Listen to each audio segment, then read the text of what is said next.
Oh, that's right.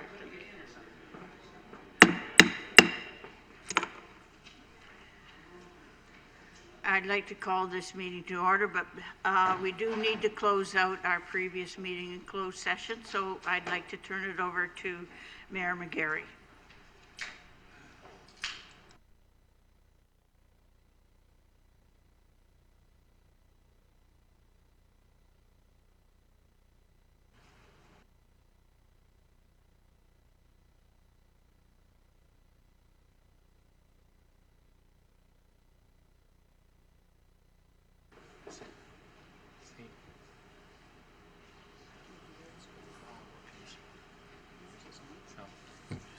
I didn't press it. Bear with us, we're having a few problems with the microphones.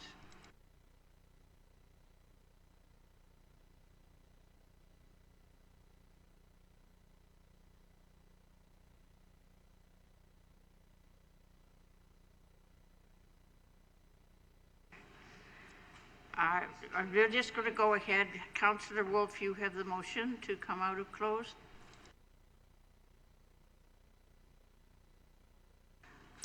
Through you, Madam Chair, moved by myself, seconded by Councillor Devine. Council to rise from closed session, that Council rise from closed session and reconvene in open session. All those in favor? Motion is carried. Councillor Mehta, you have the two motions. Well, thank you, Madam Chair, Your Worship, to Mayor McGarry. So it's moved by myself, seconded by Councillor Reid, I've got down, and it's the confirmatory bylaw. Those in favor? Opposed? Motion is carried. And you have the second one? The adjournment. Thank you, Madam Chair. Moved by myself, seconded by Councillor Reid. At 7 o'clock, the meeting is adjourned. Thank you. All those in favor? Opposed? Motion is carried. So that concludes the ending of our closed session. Now, I will welcome all of you to our planning and development meeting. Can we take a second to fix the mayor's mic? I'll just give my opening remarks and then we're going to take a second to fix the mayor's mic. So, this is a meeting of the Planning Committee of the City of Cambridge. There are two portions to tonight's meeting. The first portion is the public meetings, and I will call up the applicant, and after the applicant, anyone wishing to speak will be given the opportunity. There is no debate of any of the items in the public meetings. The second part of tonight's meeting, I will call up the delegations. Each person will be allowed 5 minutes to speak unless they are representing 3 or more individuals in the audience. Then they will be allowed 15 minutes to speak. Planning and Development Committee will consider all oral and written comments prior to making a decision on a planning application. Do we have the text? We're good. I hear we're good with the microphones now, so we can move ahead. I'm going to call upon staff to bring forward their presentations, and then the committee will be able to ask questions after the staff's presentation. To the committee, are there any declarations of pecuniary interest? Seeing none, we will move on. The first public meeting tonight is the East Side Lands. Our presenter this evening is Kathy Pageant, our senior planner. Welcome, Ms. Pageant. Thank you, Madam Chair.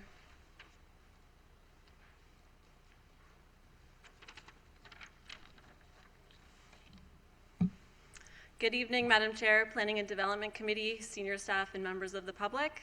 This is a public meeting under the Planning Act for the remainder of the Stage 1 East Side Lands, North Cambridge Business Park, city-initiated official plan and zoning bylaw amendment. It's a bit of a mouthful. The purpose of the meeting is to introduce the proposal. Notice of this public meeting was given in accordance with the Planning Act. Interested parties are encouraged to sign the register located in the lower level entrance in order to receive future notifications regarding this proposal. The subject lands consist of the remainder of the Stage 1 East Side lands and are approximately 237 hectares or 585 acres in size. The lands are located east of Fountain Street, north and south of Middle Block Road, east and west of Speedsville Road, and north of Maple Grove Road. Planning for these lands dates back to 2003 when the Regional Growth Management Strategy was approved by Regional Council. The strategy identified future development areas intended primarily for employment purposes. In 2009, the new regional official plan designated approximately 300 net hectares of land in this area for employment purposes with lot sizes of mostly 8 hectares or more. Further, in 2013, the work done through the East Side Lands Stage 1 Master Environmental Servicing Plan identified the servicing strategy and community plan for the Stage 1 East Side lands. The uses being permitted for these lands are industrial uses, warehousing and distribution, offices, research and development, information technology, couriers and delivery service, and accessory uses to these uses I just listed, as well as limited complementary uses such as financial institutions, restaurants, banks, etc. Noxious uses would not be permitted. Those are nuisances due to noise, vibration, emissions of gas, fumes, dust, odor, and unsightly storage of goods. 3 holding provisions are being proposed. H1 would apply to all the properties to ensure adequate municipal servicing is available. H2 would apply to most of the properties and would require a scoped environmental impact study to confirm appropriate setbacks for development from the natural features. And H3 would apply to the 3 properties with the blue star that indicates as the submission of a cultural heritage impact assessment may be required for these properties. There are 4 properties in this area that already have site-specific zoning. The property identified with the green star permits a soccer club. This amendment is proposing to repeal this permission. It does not appear that the site has or has been used for a soccer club. The properties identified with a red star permit sod farms. This amendment is proposing to repeal this permission, and existing sod farms would continue to be permitted as a legal non-conforming use if the OPA-ZBA is approved in the future. If the use ceases, legal non-conforming status would no longer apply. The affected landowners have been contacted by letter in advance of this meeting, and I have not had any contact from those landowners. Considerations for a future recommendation report include appropriate future land uses, protection of environmental features, properties on the Heritage Properties Register, land use compatibility to existing sensitive uses in this area, the provincial land freeze affecting provincially owned lands, and public and agency input. The recommendation being made today is for this report to be referred back to staff for a subsequent report and recommendation. Thank you. Thank you for your report. To the committee, are there any questions?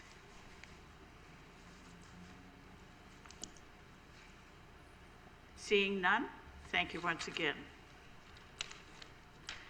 I do not have a consultant coming forward, so I now turn to the public. Is there anyone sitting in the audience tonight that wishes to speak to this particular public meeting?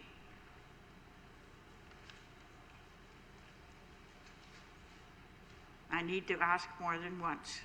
Is there anyone in the audience that wishes to speak to this public meeting? If so, please come forward and give us your name and address.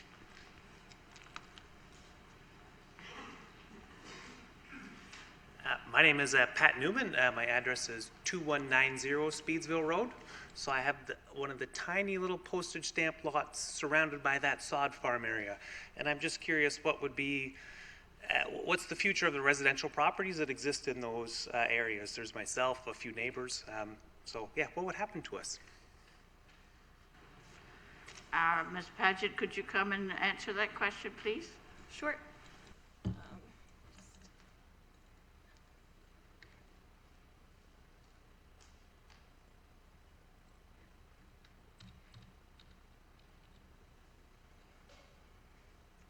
There's a couple residential properties on Speedsville. Might be difficult to see on the mapping. Maybe that one's a bit easier. So we're proposing to designate and zone the residential properties for industrial purposes. However, they would be also considered legal non-conforming, and they would not have to sell their land or become industrial. It's just putting that in place for the future. That would be the intent of that, as a legal non-conforming residential use. I have some questions here. Councillor Liggett? Thank you, Madam Chair. Kathy, so for this gentleman's peace of mind here, he can still do anything he wants to his property as a residential property, like build additions, you know, make that type of a change, since it's going to be legal non-conforming. And it's just that an industrial zoning, should he sell it, it could be sold as industrial, which would probably be of more value to him, am I right?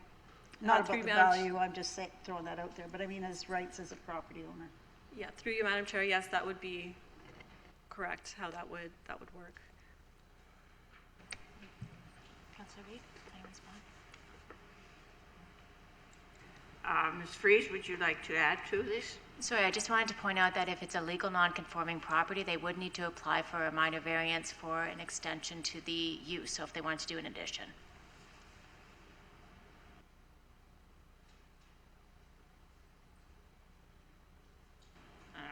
Councillor Liggett?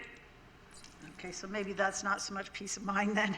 So he isn't able to do, he won't be able to do in the future what he's able to do now, because right now, if he goes by all the bylaws, he doesn't have to go for a variance, but you're saying even to do an addition of any kind, he would have to go for a variance.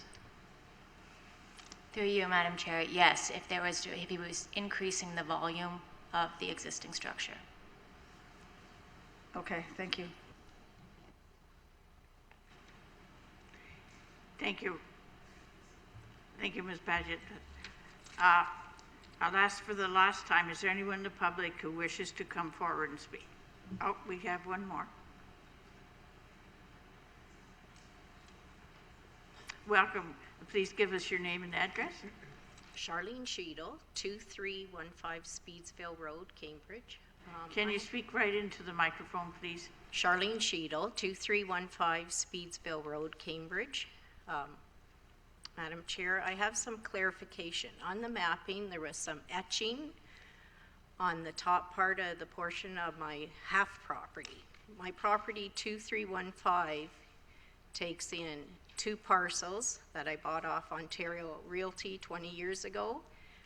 And I just want to make sure that the planning department is aware of that. And I wanted clarification on what that etching is on that property. That's on the north. Just show me. Welcome back, Kathy.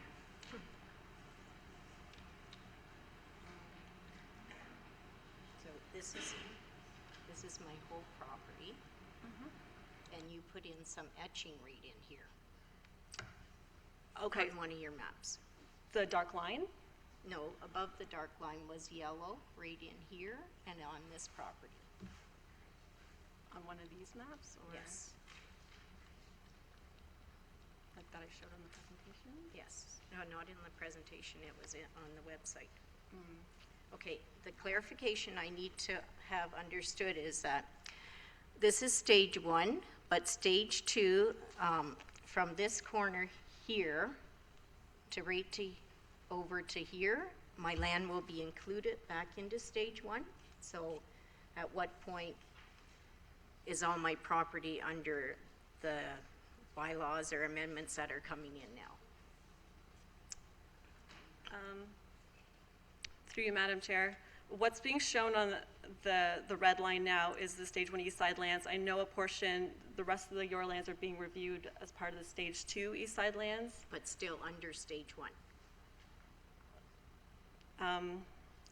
Though that process is still kind of underway through the Stage Correct. 2 process, so we're going to move forward with the Stage 1 piece, and then I'll have to catch up and see how that Stage 2 piece will fit in once that is moved through the process. So I would have to get back to Charlene on the details of that for the rest of her land. Okay, it would appear, Ms. Sheetal, that that is something we can resolve. In moving forward, this is a public meeting, so we will be taking all of this into consideration. So if you could meet with Ms. Pageant either tonight or at another alternate time to resolve that issue, then you still have plenty of time to make sure that it's a part of what we will be looking at as a staff, okay? Yep. That's all right? Yes, Good, thank you very thank you. much. Thank you. And thank you, Ms. Pageant. Seeing no further speakers, and I would call for the motion. Councillor Mann, I believe you have the motion.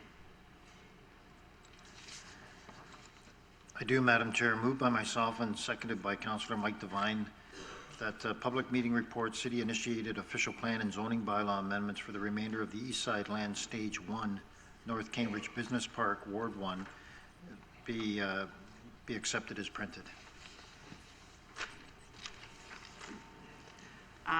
Councillor Liggett. Thank you, Madam Chair.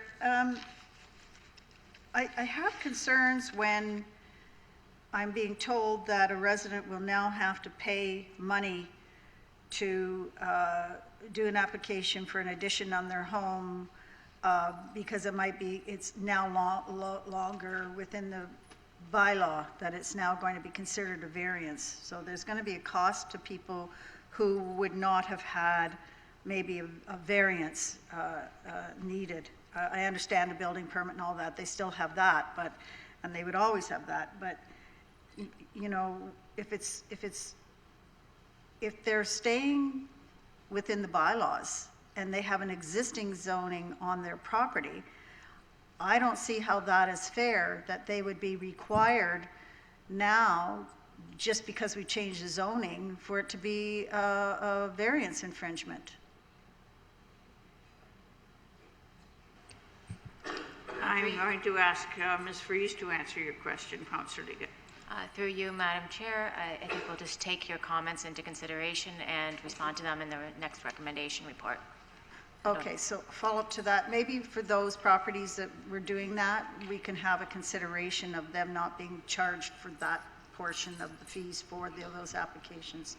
Maybe consider that. Yeah, through you, Madam Chair, we'll respond to it and look at options. Okay, thank you.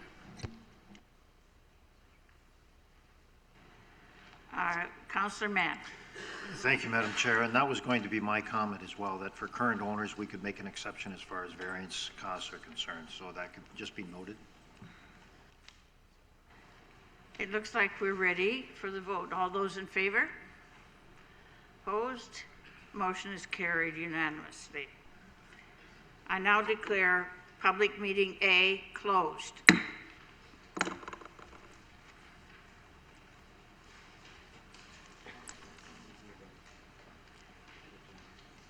Now we're moving to public meeting B, the Hespeler Road Corridor. We have our presenter, Patty Kennedy from Dillon Consulting. Welcome, Mr. Kennedy.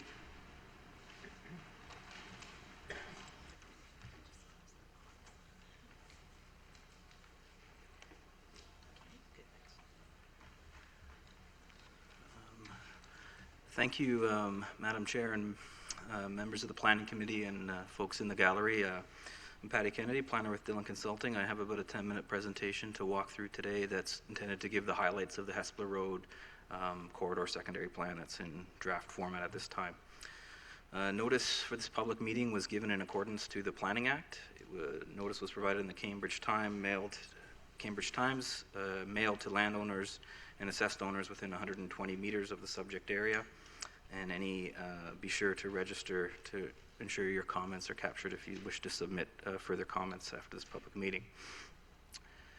So by way of context, this secondary plan project is being undertaken within a broader secondary plan process that the city's been looking at for the last several years. It's looking at 6 major areas in the city. These are the city's main intensification areas, and we've been in the process of preparing secondary plans for them. The Hespeler Road Corridor is the second plan that's coming in front of you for consideration.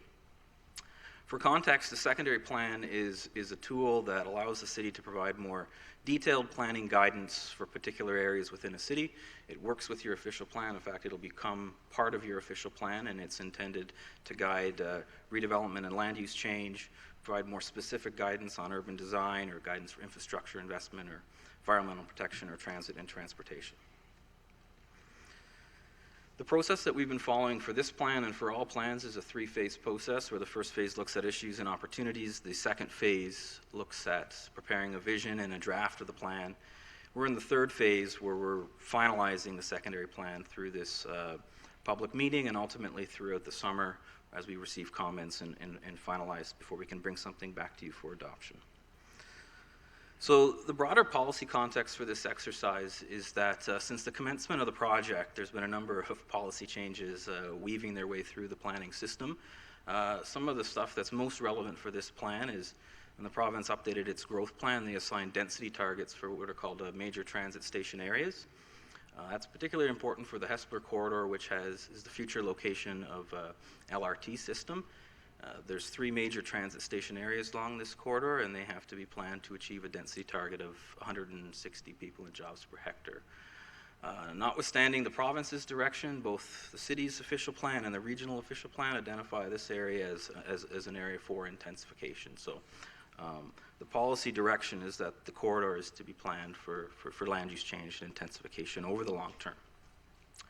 Throughout the process, we had a couple of stakeholder engagement exercises. Late in 2016, we had a first open house where we had about 100 people attend and got a variety of feedback on their concerns and helped us sort of understand what some of the core issues are that are going to frame the secondary plan.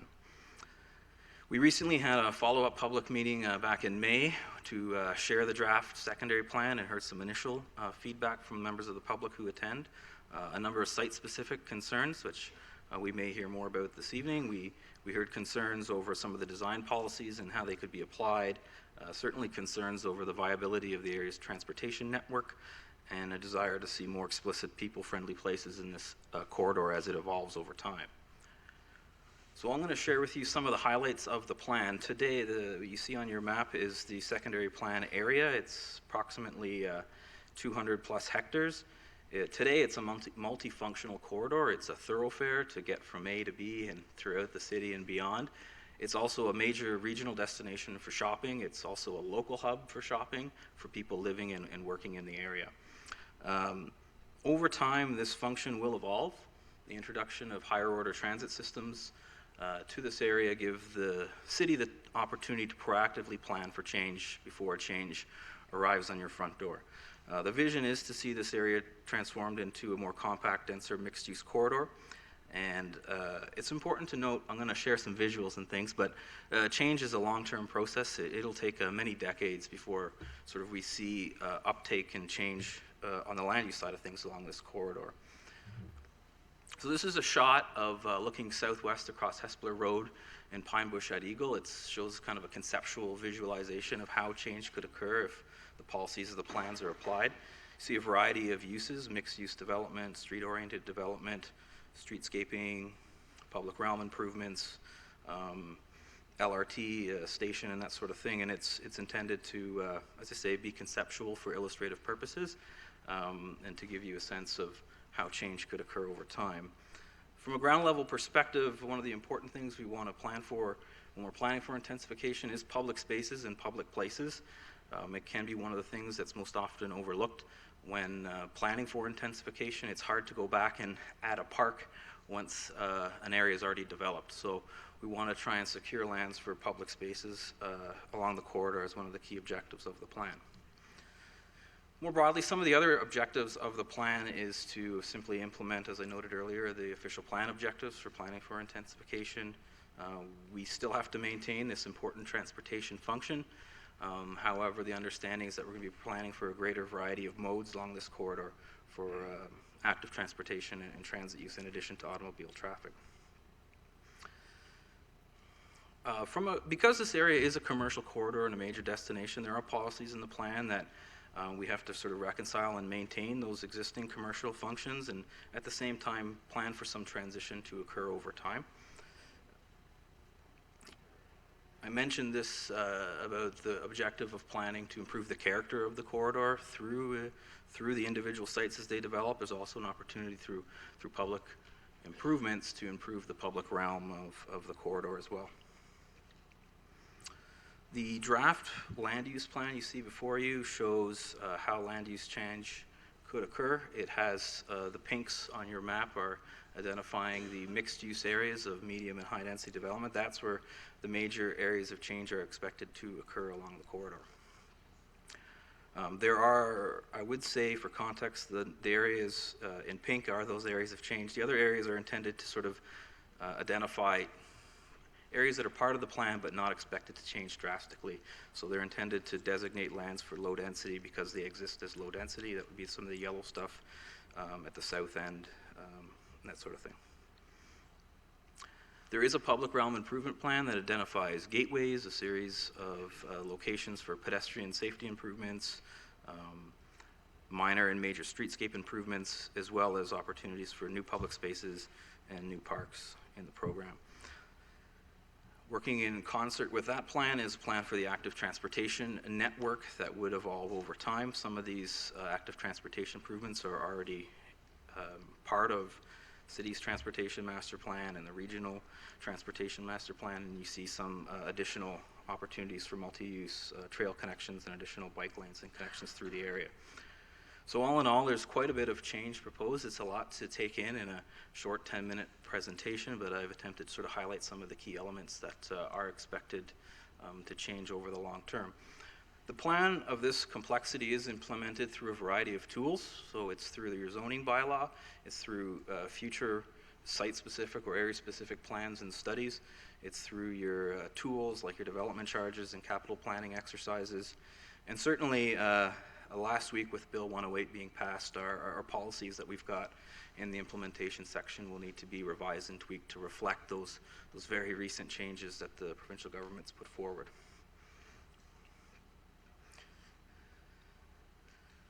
So the recommendation is that the report be received for information and that report 19-154 CD regarding the Hespeler Road Corridor Secondary Plan, Official Plan Amendment, be referred back to staff for subsequent report and recommendations.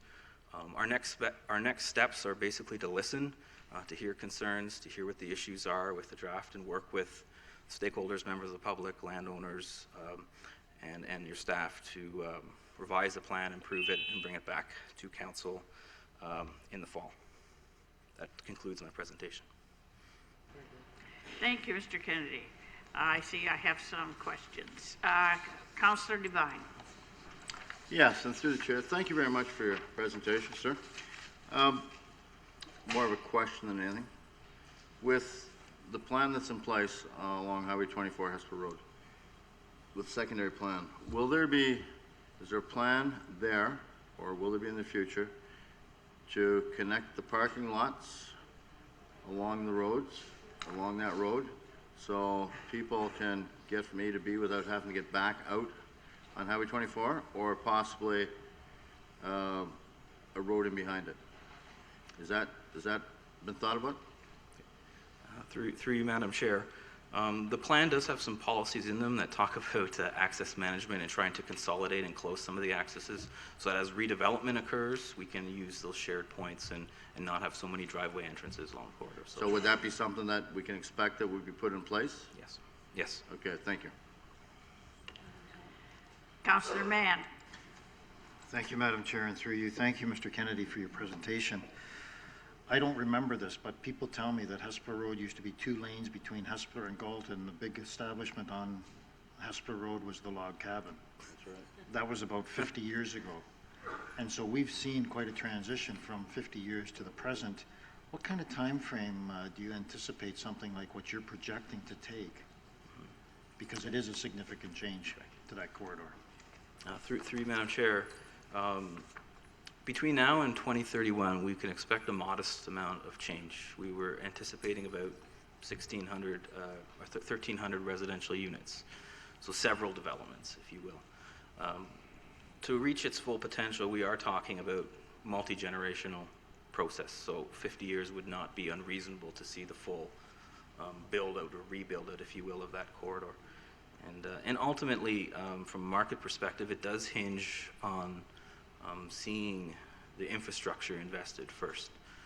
So there's a big both opportunity for investors to look at land now, but in the long term, until the LRT is built, is really the trigger that I think you'll see, where you'll start to see change.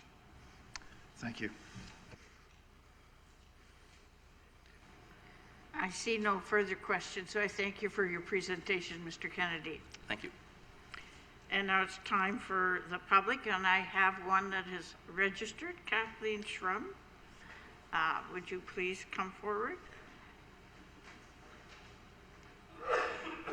Welcome, Ms. Schrum. Thank you, Chairman Reed. Good evening on this beautiful spring evening, but it's one of few that we've seen so far. So thank you, Chairman Reed, Mayor McGarry, councilors, and staff for welcoming us here this evening. Because I'm representing a group, I have been told I need to have 3 supporters. So we have Paul Howie is here. He's being my Vanna White tonight. Also, Joan Shaver, Nancy Buckingham, and fellow board members Lou Brandis and David Kaminsky are the officials. Plus, there are a number of other representatives from the Isherwood community here. Why are we here? As directors of the development at 20 Isherwood, Paul and I are here representing the interests of 135 unit owners. We all appreciate this opportunity to give our input to the intensification of the Hespeler Road corridor. Why we are here. Recently, a sign went up from Activa that you see on your screen announcing that they would have stacked townhouses. When we tried to approach them, we have got mixed answers from them, so we don't know what's happening there. And as board members, we got anxious phone calls from our owners saying, what's happening? Shortly thereafter, we heard of the intensification public meetings, which we have attended since 2016, I believe.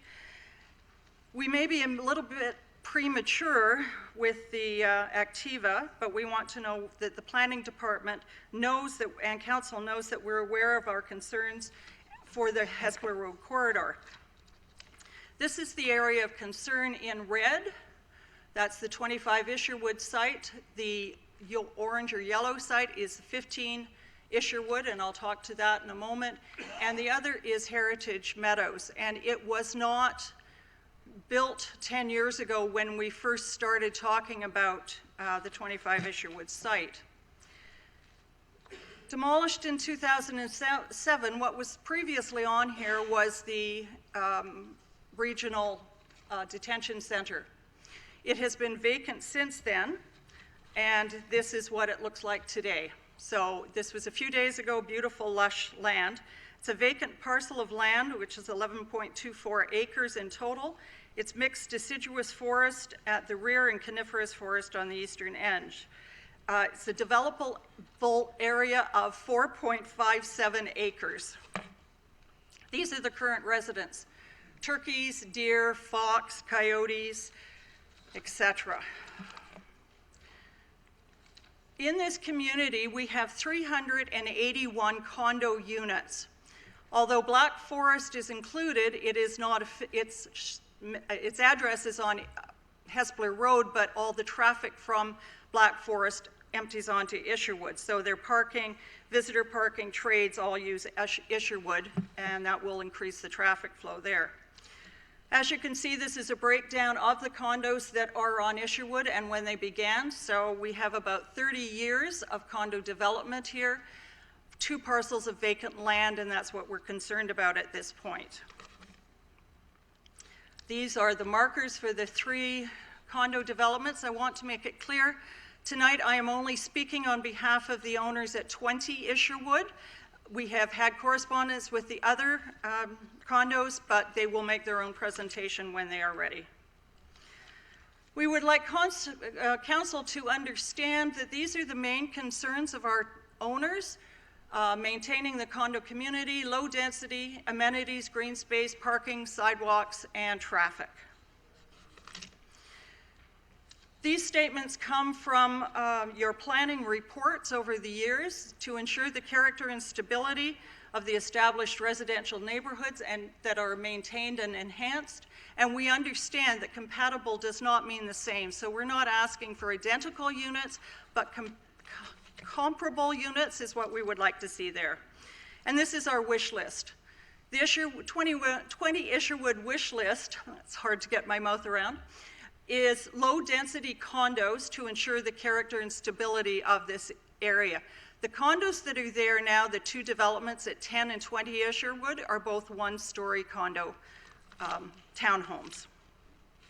On the Activa site, they do build townhouses, they do build condos. These are a couple of examples of the types of condos that they are building in other parts of the region, and we would be interested in these. This is the type of thing that they're suggesting they may do with the 1.5 to 2 story at the front of the property, rising to 8 stories in the stacked townhouses at the back of the property.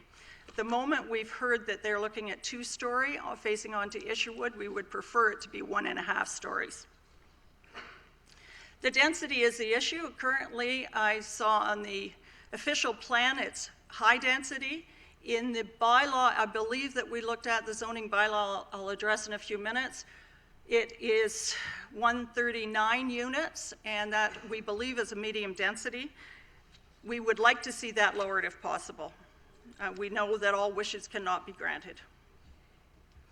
Many developers ask for a reduction in amenities and green space. We would not be happy with that at this point. If they have reduced spaces, then they'd be looking at Isherwood green spaces and open driveway areas and walkways to use our property, our private properties, instead of theirs. There's not a lot of public property in that area. Also, at the moment, we have an unofficial opening into the Dumfries Conservation Area, and I would ask staff if that would be continued, that we would have access from Isherwood into that area. And I know that's probably a GRCA question, but I'll put it out there for now. 20 Isherwood is a non-smoking community. We have questions as to how, and it would be a question for help from the council, how can we maintain a private property as a no-smoking area when we have new residents in the area? Walking our property, our owners are allowed to smoke on their front porch only, not walking on the property, etc. So that, again, would be a question we have of staff and of council. This is illustration of our green space, our amenities, and as you can see, it's beautiful land. We have lots of green space on our property, and the roadway is very welcoming to skateboarders, bike riders, etc. Our community, although it's not labeled as a 55 plus, is very adult community with lots of driveways coming out. So we're looking at the safety within our community, and we'd ask council and planning department how we can maintain that. Parking. Currently, there is parking on one side of Isherwood. If we have townhomes with driveways entering onto Isherwood, we're wondering about additional parking. I did not check completely with the traffic department to see whether we could allow parking on both sides of the road, but it would be limited. We have in our complex, and this is an overview of our complex, we have about 66 visitor parking spots in our complex. Some of our driveways accommodate 4 cars, some of them only accommodate 1, so we are concerned with a density of 138, 39 units where these people might consider they're going to park. It was mentioned about what the future looks like. This slide is a flashback to the past. This is the 20 Isherwood site in 1944. You may be aware that this was the site of the Ontario School for Girls and also was the HMCS Conestoga during the war, and this was from 1944. So we have had a lot of intensification if you look at 153 units in this space. And if you go back, can you go back, Paul? Okay. It was interesting to note on if you see on your screens, the conservation area with very, very few trees in that area. Sidewalks. Sidewalks are only on the south side of Isherwood. We think that they should be on both sides, especially would make it safer, because we understand that Activa is considering building 3-bedroom units, which to us says families. So there'd be children, so children walking to school, adults walking to the GRT, the LRT, families getting fit walking to the Y, etc. We'd expect that there should be sidewalks required within this development. If you were a parent in the 70s and 80s, you might recognize this slide where the sidewalk ends. Currently, this sidewalk ends at the edge of the Black Forest property, goes to nowhere. This could be extended. This is the edge of the 15 Isherwood property, would extend up to the 25 Isherwood property. We'd like to see the sidewalk there. The next slide is the two sidewalk. We have a sidewalk on the south side and the north side where there's no sidewalk, and I'm not sure who trims that property, whether it's the city. This has just been cut, so this is where the sidewalk would go, and I believe that's the city allowance.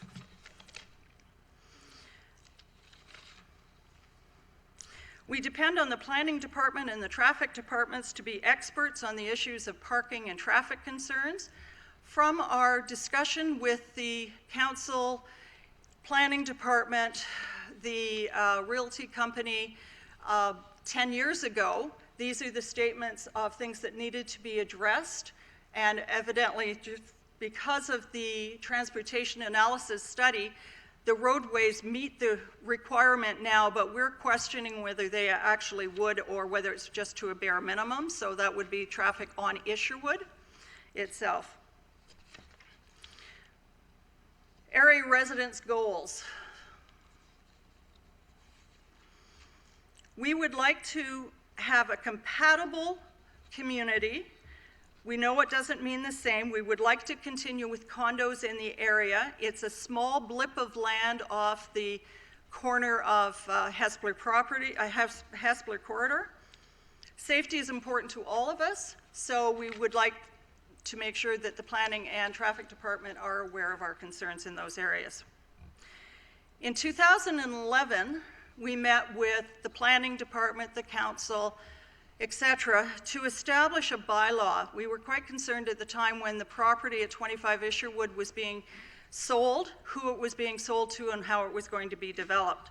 So staff and councillors that were around at that time may remember the public meeting we had with about 200 representatives from our community coming to discuss the issues there. The compromise bylaw was created, and I want to just briefly go through that at this time. So we had a zoning change from N2 to RM3 with the 1.5 hectare portion permitted for residential development. The rest of the site, which is sloping lands backing and edging onto the conservation area, is unusable at this point, and there's a butternut tree that is being protected in that area as well. In the second part of this, multi-residential development, mid-rise apartments, retirement homes, long-term residential care facilities. We assume that in that condos are not mentioned, but I assume they're implied by the type of residents that are there. And now referring back to Heritage Meadows, not sure this facility would have been allowed in that 25 Isherwood site. Not sure whether we need one there now or not, now that we have that within a few hundred meters of our property. We like the idea of the graduated height, so low at the front, higher density, and higher buildings at the back of the property. Again, we would prefer 1.5 story to 2 story facing onto Isherwood, and we would like to see condos for the same reasoning. I think you're hearing a theme here. We like the height restrictions, 2 stories, 5 stories, and 8 stories. Is that you, or is that my time minute? No? We are also like the idea of the rear yards not facing onto Isherwood, which is the next slide. I'm ahead of you. Okay, next. And at this point, I'd like to thank the city staff for working with the Isherwood group of owners to create this bylaw and answering ongoing questions from owners. Next question is about the 25, there's one more, a couple more. 25 Isherwood site is zoned as a commercial for professional and business. I don't know, and I'd ask the planning department, have there been any interest in this area? Is there any change to this? Is part of the corridor? And my question to councillors, do you know what a group of wild turkeys is called? This is your skill testing question. There are many answers. The one I prefer is a rafter of turkeys. These are the current tenants at 15 Isherwood, and we appreciate that staff have promised to keep us informed about any plans for the 25 Isherwood site. We would like that to be the 15 Isherwood site as well.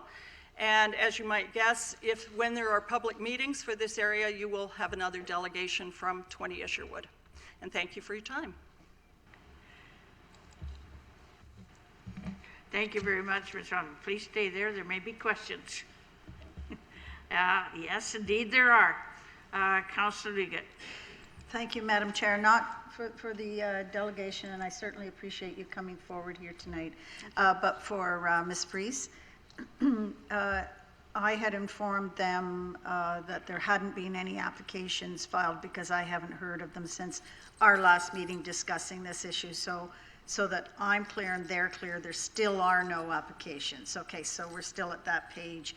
And when we go into the next part of this meeting, we're going to be talking about the zoning bylaws and specific neighborhoods. The comments that they're making here tonight and in previous meetings that we've held outside of this room, is this one of the areas that's going to be considered one of those neighborhoods, or are you going to handle that in the application part? Ms. Fries will respond to you. Through you, Madam Chair, no, this area is not identified as an established neighborhood. Okay, is there a possibility we could add it to the list so that we can ensure that it doesn't become something other than what it is? Again, through you, Madam Chair, so the property at 25 Isherwood, we've had discussions with the residents that there were, because of the direction of council, the site plan would be presented through a neighborhood meeting for that development there. We can take a look through the zoning bylaw to see if it would meet the criteria for established neighborhoods to develop specific standards for the area, but it is just one property right now that we would be looking at. Okay, so can we at least assure them that we will look at the criteria and see if it fits that criteria? Okay, thank you. Committee, are there any further questions? Seeing none, thank you very much for your presentation. Thank you. And now, people in the audience, is there anyone who wishes to come forward to this public meeting and speak? If so, give us your name and address.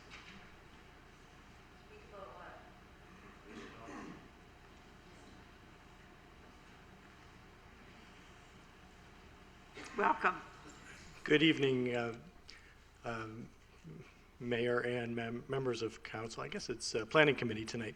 My name is Joe Seamer. I'm with Smart Centers. We are the owners of land at Hespeler in the 401.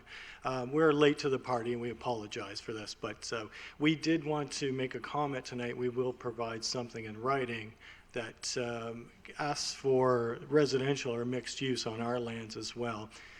We've been dealing with our neighbor that is to the east of us that has a proposal for condominiums and high-rise along the 401 corridor. So we may be looking at trying to incorporate our property with theirs at some point. Right now, I guess, is the appropriate time to be asking for some residential permissions on our lands.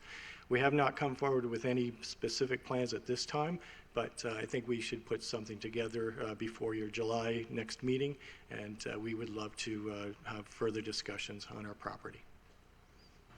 We would welcome anything that you wish to bring forward. Thank you very much. Any questions? Seeing none, thank you. For the last time, is there anyone in the audience who wishes to speak to this public meeting?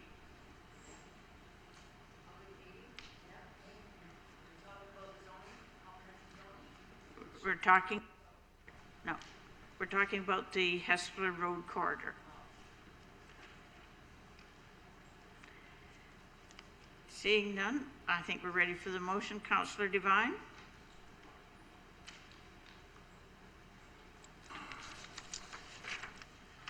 Motion by myself, seconded by Councillor Mann.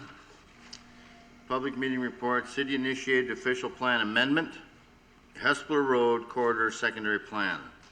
The report 19-154 CD, public meeting report, city-initiated official plan amendment, Hespeler Corridor Secondary Plan be received for information. And that report 19-154 CD regarding the Hespeler Road Corridor Secondary Plan, official plan amendment prepared by Dillon Consulting be referred back to staff for a subsequent report and recommendation. You've heard the motion. Any discussion? Seeing none, those in favor? Those opposed? The motion is carried unanimously. I now declare public meeting B closed.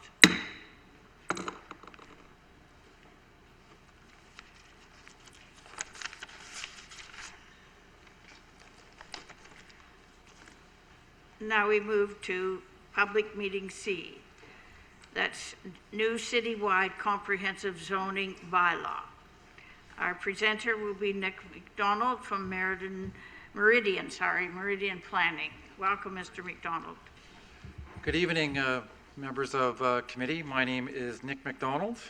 I'm the president of Meridian Planning Consultants, and I've been retained by the City of Cambridge to prepare a new comprehensive zoning bylaw. This is a public meeting under the Planning Act.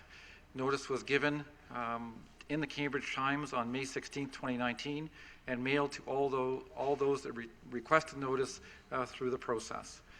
For those who wish to register and be notified of future meetings, please go to the second floor, welcome desk, and make that registration. Please note that the purpose of the meeting tonight is to receive comments, answer questions if possible on the proposed zoning bylaw, and obviously no decisions will be made this evening on the bylaw. I'm sure members of the committee know this, but for members of the public, the purpose of a zoning bylaw is to establish permitted uses, regulate the size, height, and location of buildings, establish parking and landscaping on each and every property in the City of Cambridge. The bylaw is relied upon by your building department to issue building permits, and it is considered to be applicable law. The current zoning bylaw was approved on October 27th, 1986. That's bylaw 15085. There have been 630 site-specific amendments to that bylaw since that time, all of which we've had to consider and think about as part of this process. In addition to that number of site-specific amendments, there have also been a number of minor variances granted to the bylaw over time as well. In terms of the project goals, the main goal is to implement the city's new official plan. There is now a Planning Act requirement to update zoning bylaws within 3 years of a new official plan. A number of other goals are on this slide. It will not go through all of them, but essentially we're looking to make the bylaw much more user-friendly, much more modern. For example, it still references terms like hippodromes, which I'm sure most people don't even know what they are, and telegraph agencies, which don't exist for sure, and clearly we need to deal with that.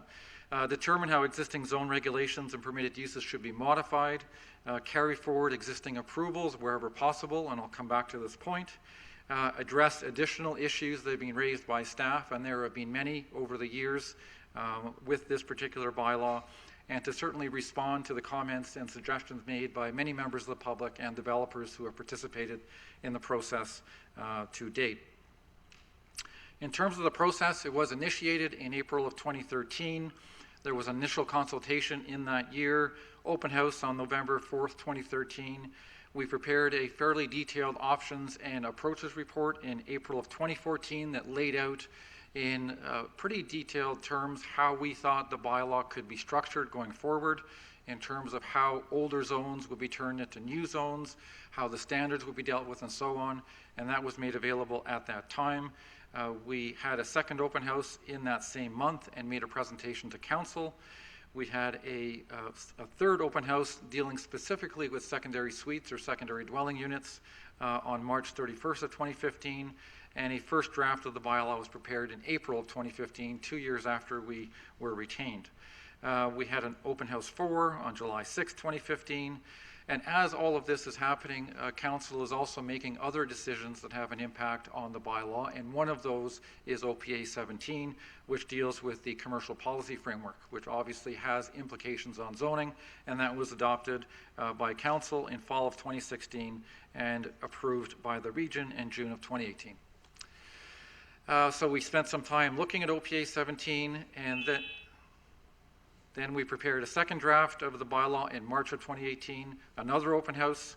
The secondary suites bylaw was passed by council on June 12th, 2018. Many additional drafts were prepared. And then the next approval council made is OPA 38, which is much more recent. When we were going through the process of preparing the bylaw, we recognized that many of the existing exceptions may be problematic in terms of being carried forward, because there was no policy in the official plan that provided the basis for the carrying forward of older exceptions. So council considered an amendment to the official plan, OPA 38, the intent of which was to maintain all site-specific exceptions in the form that they were approved at the time and carry them forward into the new bylaw. So we worked on that. Probably still a little bit of work needed to make sure we're 100% clear and accurate on that.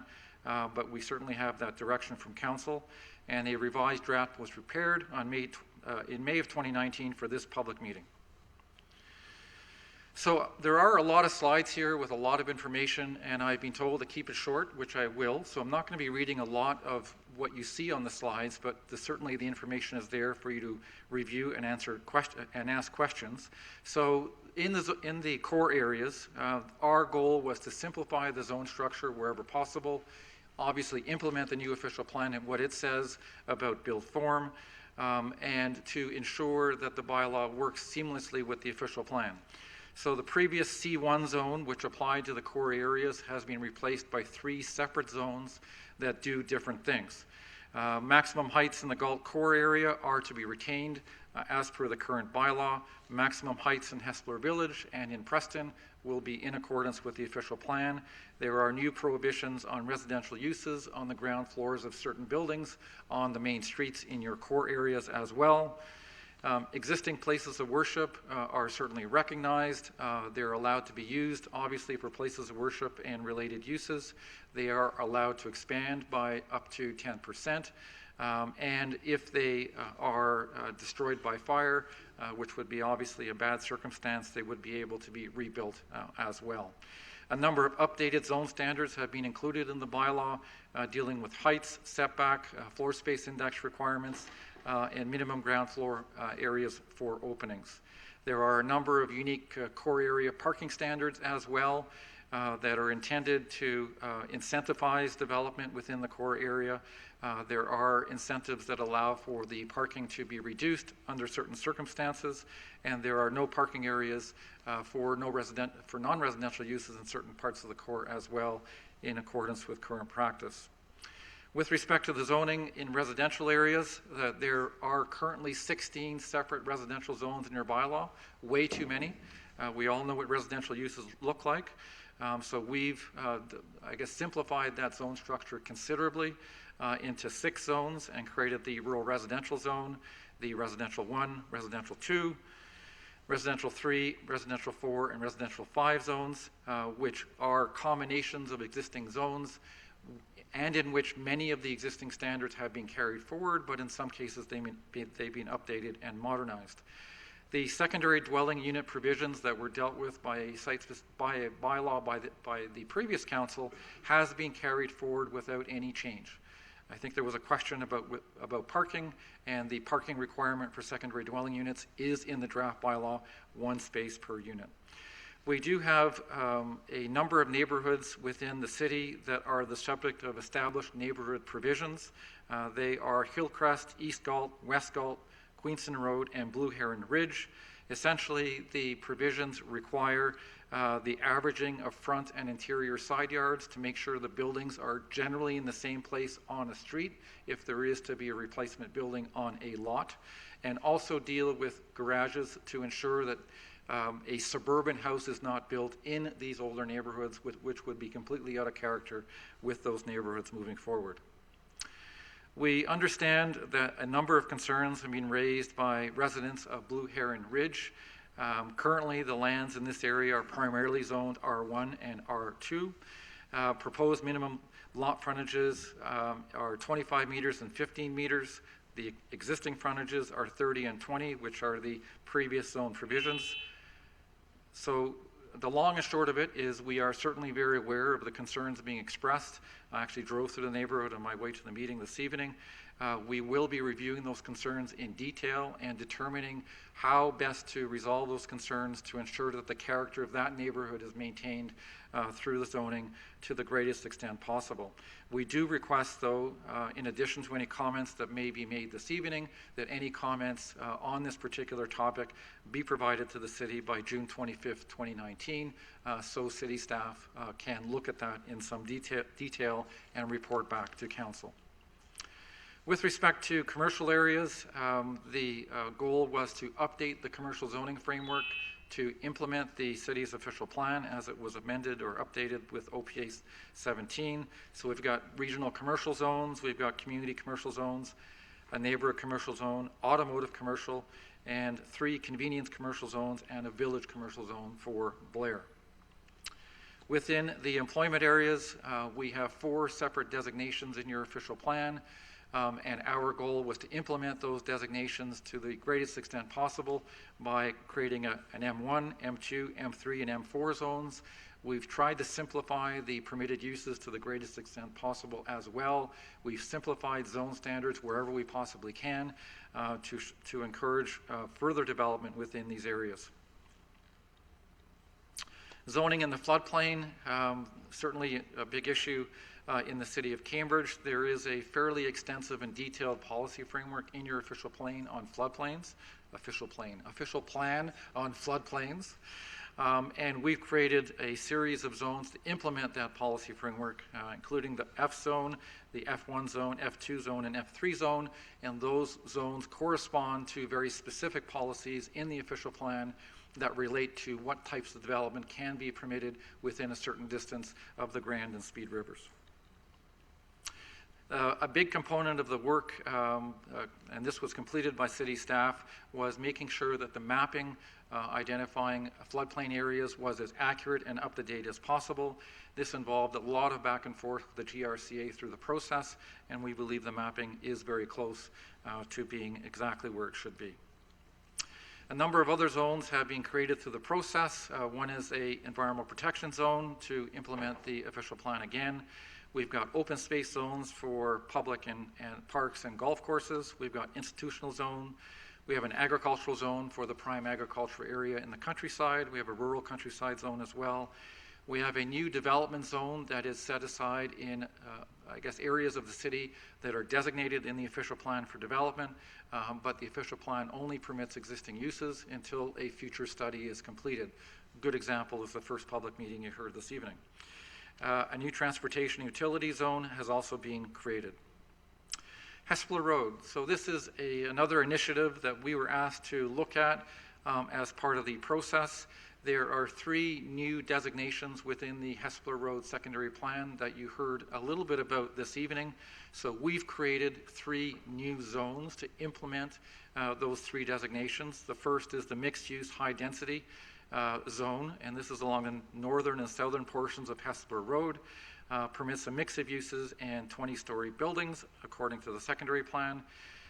Mixed-use medium density, and that's along the central portion of Hespeler Road, west side of Conestoga Boulevard, and north of Pine Bush Road. And this zone permits a mix of uses and 5-story buildings. And we have a mixed-use office zone as well, and that's at west of the Pine Bush Hespeler Road intersection. Permits a range of office uses and other uses, and no residential buildings and no residential in buildings of up to 12 stories. One of the elements of the zoning that we have included in the draft is because the Hespeler Road secondary plan is intended to be a forward-thinking, forward-looking plan, and the area looks dramatically different today than what it's expected to look tomorrow. The zoning bylaw is proposed at this time to restrict uses to what exists today and to also restrict the amount of floor area to what exists today as well, so that the type of development and redevelopment the city is expecting can be encouraged. Comments on the draft bylaw will be received until July 19th of this year. And as I mentioned, comments on the Blue Heron Ridge neighborhood will be received, but that's a different date, June 25th, 2019. A final bylaw will be prepared in the fall of this year, and I expect to be back in late 2019 to make a final presentation with a recommendation. That's my presentation, Madam Chairman.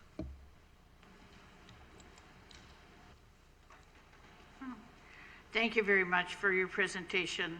And just to mention that we did let you go over your 10 minutes because I think it's really important that, everybody hear all of the comments that you had to make. I just wanted people to know that.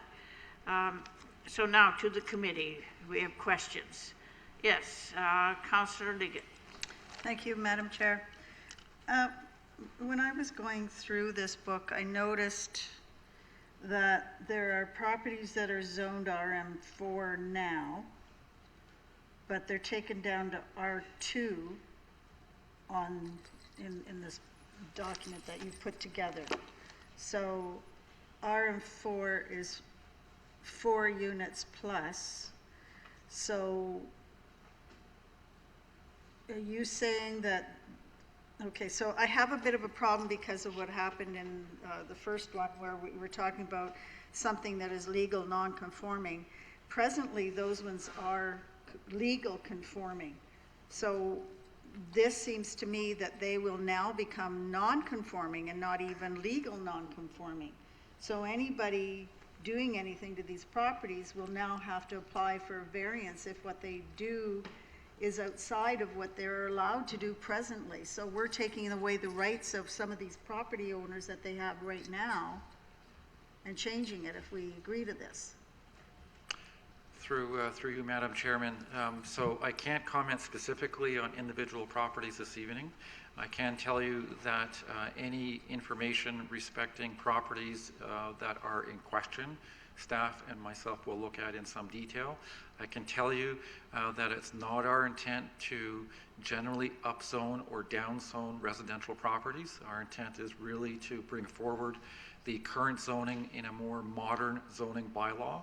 So those may actually, in the end, be errors in the mapping that we need to look at. So what I can tell you is the mapping has been in development for quite some time.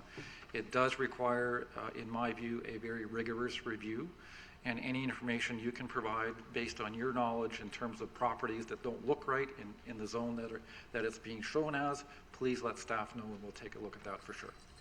Okay, so, but the public don't know that. So they could be sitting on a property right now that's zoned a certain way and we're going to change it and take away those rights. So and as I mentioned, that's not our intent. So our intent is if someone had multiple unit zoning previously for townhouses or multiple dwellings, that would be carried forward.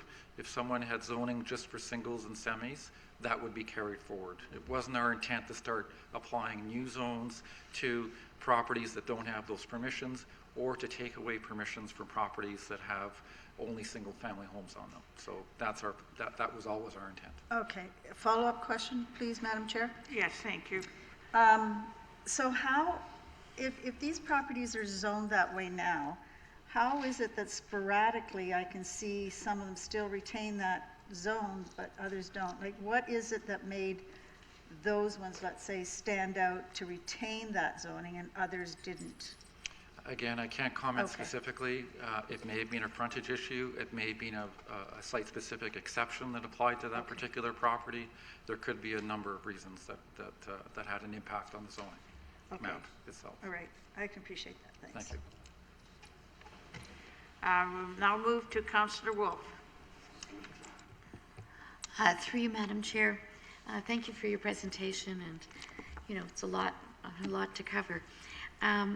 With the established neighborhoods, could you elaborate a little bit on what things we would be protecting there with the new? Certainly. Okay. So much of the work on established neighborhoods was actually done by staff, and I certainly reviewed it and incorporated it within the bylaw. The basic intent was to establish rules that allow for redevelopment to occur, but in a manner that reflects the character of existing development on the same side of the street. So for example, in some neighborhoods, you may have a series of homes that are set back from the street further away than what the bylaw would say you have to be further away.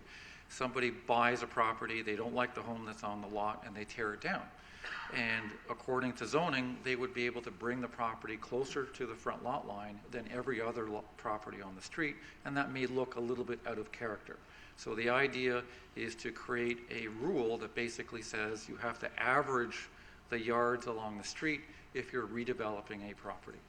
Same goes with interior side yards. So if properties are large, and let's say each property has 20 feet side yards on either side, someone comes in and replaces a building, the bylaw may not say 20 feet is required, it may actually say something much less. And in order to ensure that someone doesn't overbuild on their property in a manner that's not in keeping with the other homes, the provisions also allow and require the averaging of side yards. So that's another component.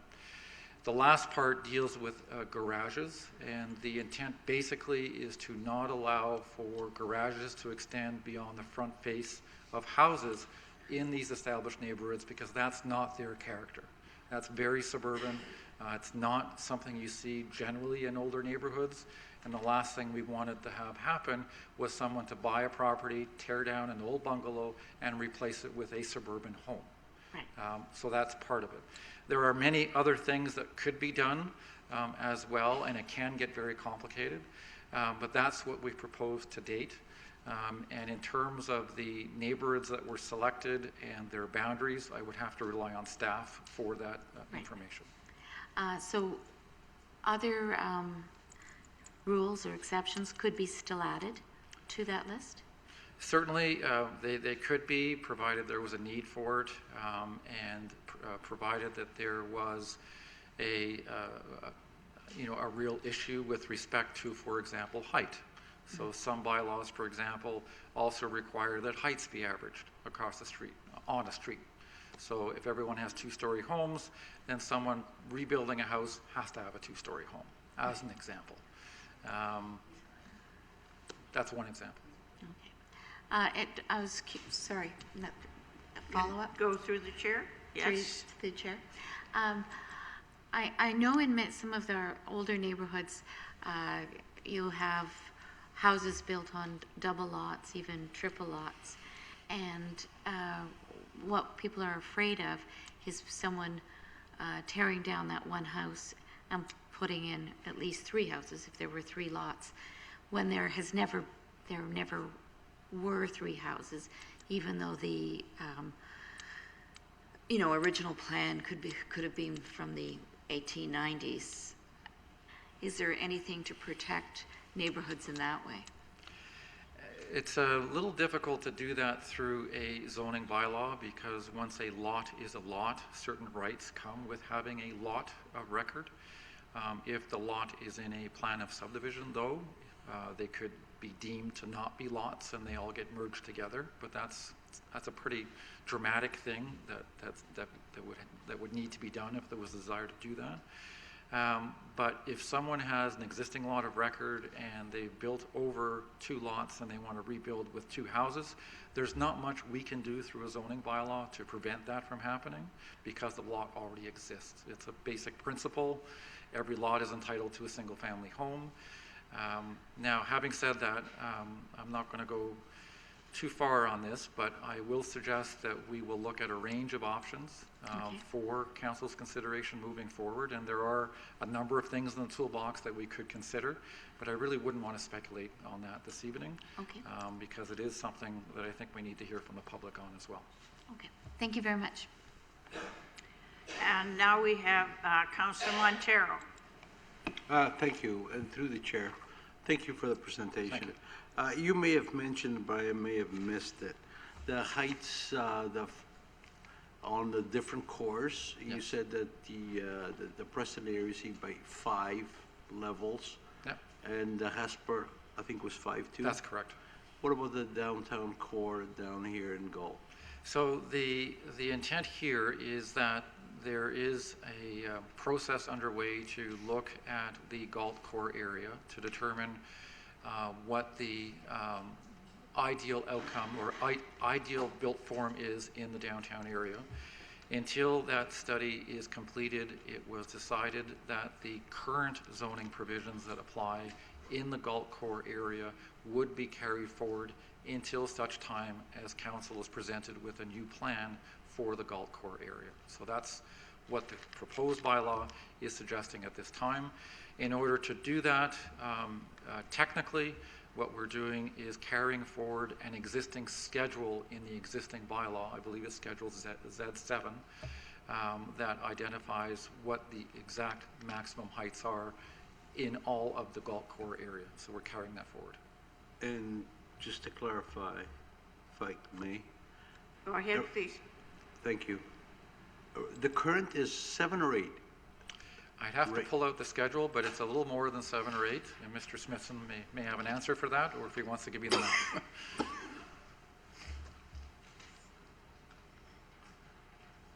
For you, Madam Chair, map Z7, it varies by area, anywhere from 5 to 11 stories.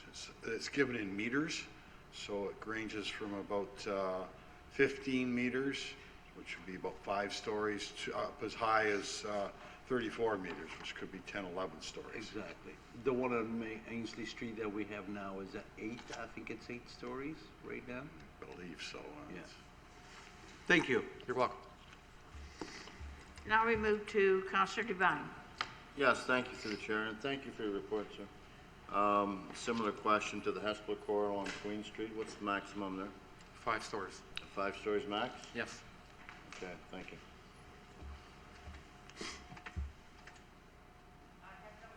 Questions, so I thank you for your presentation. Thank you very much for your time.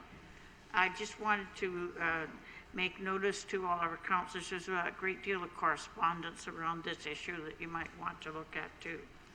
Now it's time for the public to weigh in.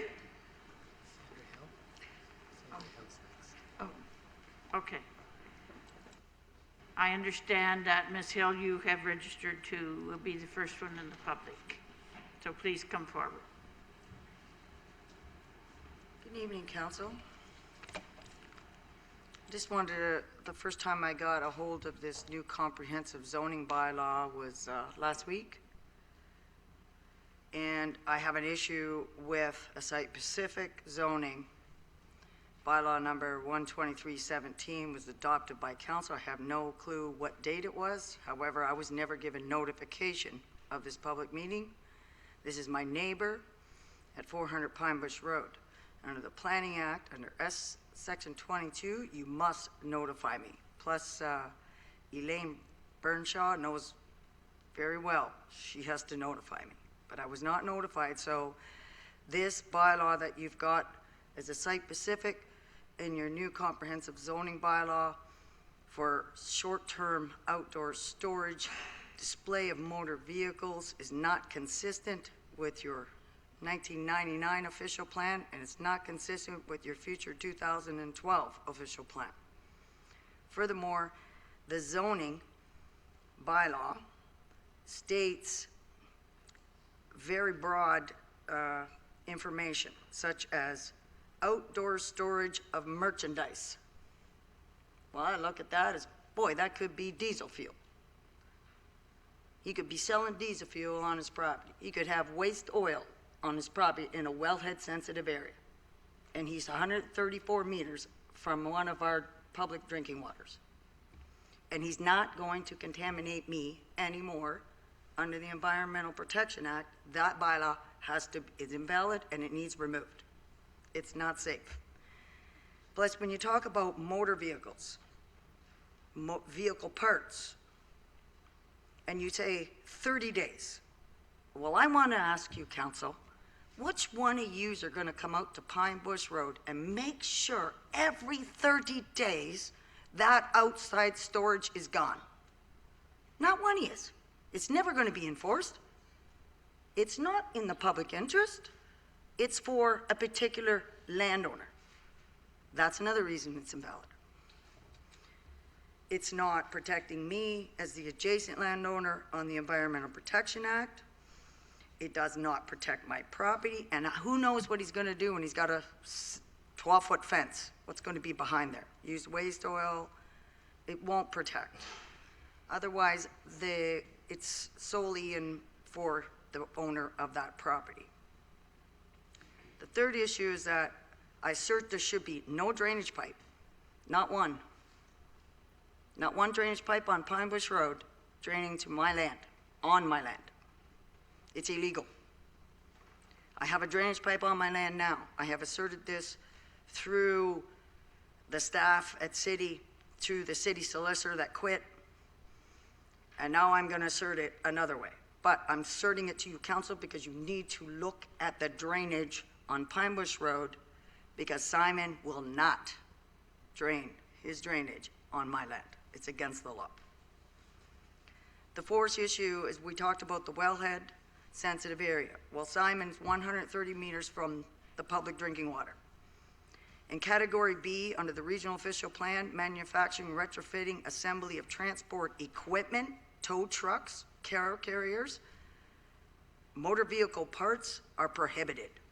Category C, repair, maintenance of any automobiles. Tow trucks, that includes tow trucks.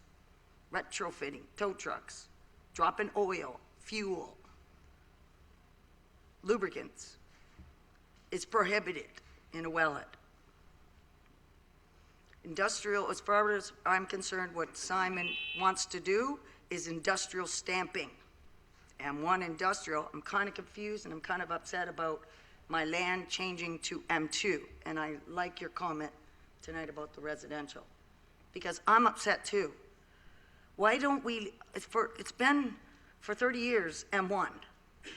And I think it should stay M1. If you want to put some provisions to the M1, that's fine. And I think like M2 across the street.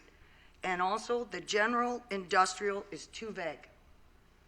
Because when you look at what is general industrial, it could be anything.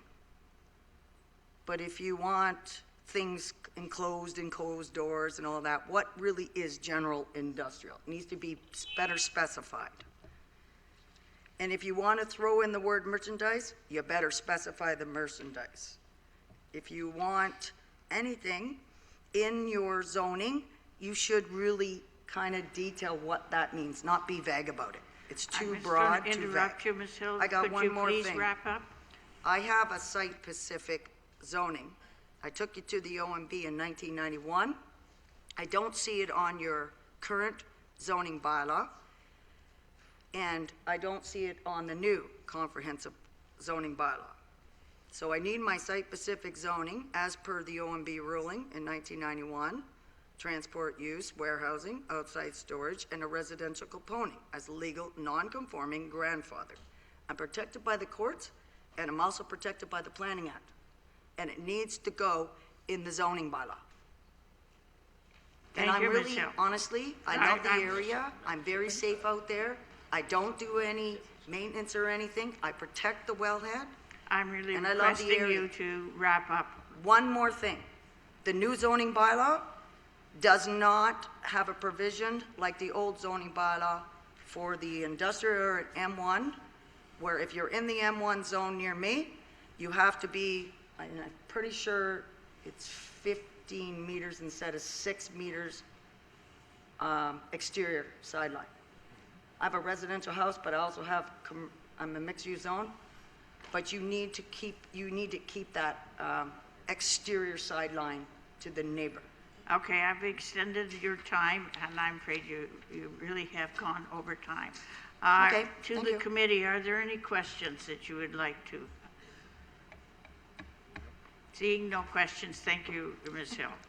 Okay, is there anyone else in the public who would like to come forward and speak? Please come forward and give us your name and address.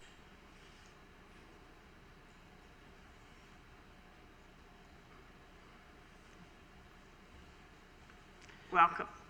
Thank you, Madam Chair, Mayor McGarry, members of Planning Committee, Victor Labreche, Labreche Patterson Associates. We're here to represent the Camp Mart RV 401 Auto development that has been recently expanding on Eagle Street. Their address is 2200 Eagle Street North.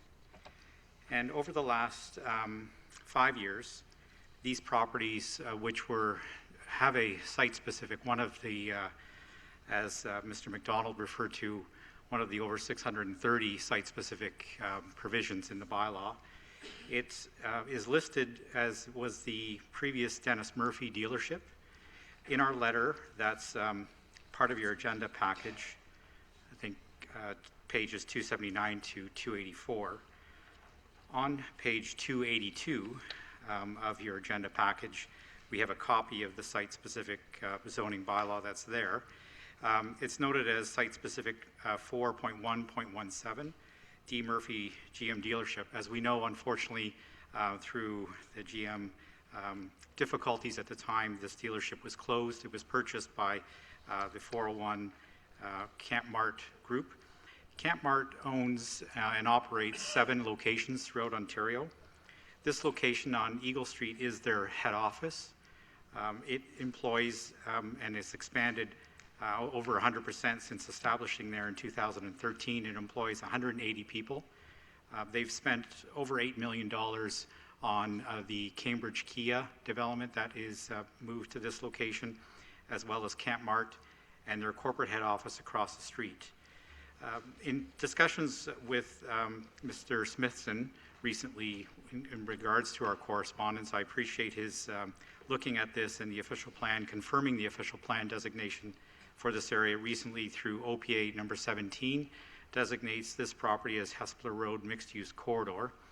So we're here as spoken to in our letter, and we will provide a follow-up letter before the July 18th date to specifically request that the zoning be brought into the same sort of conformity or category as the official plan, as a higher density mixed-use office, would not permit residential, and we understand why, but the site specific to continue to permit the auto dealership as well as the recreational vehicle service establishment that is there. So I'm here to answer any questions, but just wanted to note that, and again, our correspondence is provided. Thank you, Mr. Labreche. Any questions? Seeing none, thank you again. Thank you. And one more time, is there anyone from the audience who would like to speak?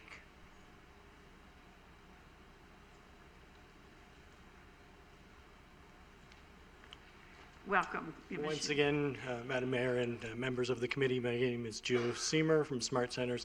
As mentioned before, we are the owners of lands at Hespeler and 401. The current zoning that we've obtained, I guess, way before my time there, was through an OMB hearing that gave us specific permissions and gave us density caps and certain restrictions on unit size. And for the most part, we've got a 6,000 square foot minimum on individual unit sizes of retail in our space. Lately, if you've driven through the site, if you know the site, there's been a number of vacancies. My leasing people tell me it's because of the size of the units. We're struggling in this retail market to bring retailers in that will take up that much space. So one of the things we'll be asking, we'll put this in a formal letter again, that we'll be seeking a bit of a reduction on that size so that we can try to maintain a viable commercial plaza. Thank you. Thank you. Any questions from the committee? Seeing none, thank you. Okay, we're looking for the motion. Councillor Wolf, you have the motion? Pardon? No one else. Just might want to just ask one last time. Okay. I'm being advised to ask one last time before you put your motion forward, Councillor Wolf, if there is anyone else in the audience who wishes to speak.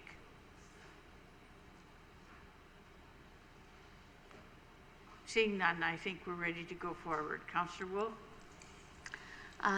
Through you, Madam Chair, moved by myself, seconded by Councillor Adshade, public meeting report, new citywide comprehensive zoning bylaw as printed. And we have speakers. Councillor Liggett. Thank you, Madam Chair. It's not just the residential stuff for multi-dwellings that I see problematic, but when I look at the industrial subdivision, the area that used to have, well, has presently outdoor storage allowance, when I look at the chart, all of these businesses all the way along will be losing their outdoor storage availability, and some of these companies rely on their outdoor storage. So I don't know how we're doing this without even notifying these businesses or property owners to say the value of their properties is going to drop drastically because their tenants, they won't have the same tenants, and they won't be able, in a resale, be able to sell for outdoor storage. So am I wrong here? Like when I look at Pine Bush, the south part of Pine Bush allowed outdoor storage, but the north side of Pine Bush did not. But yet the south side of Pine Bush, I'm looking at M3 here, and when I look at M3, it doesn't allow for outdoor storage anymore, just an M4, and I'm not even able to find an M4. To your question, Mr. McDonald, could you come back up and help us with this?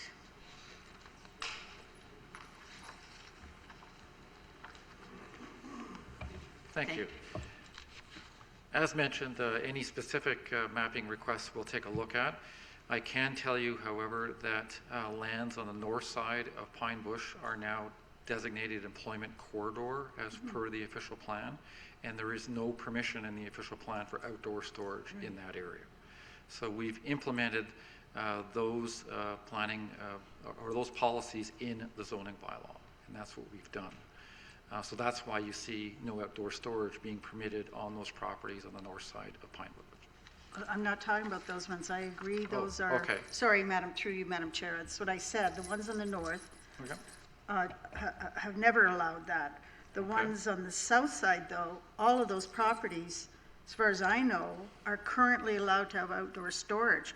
That's a lot of businesses that we're looking at taking away their capability of outdoor storage, which their businesses rely on, their tenants rely on.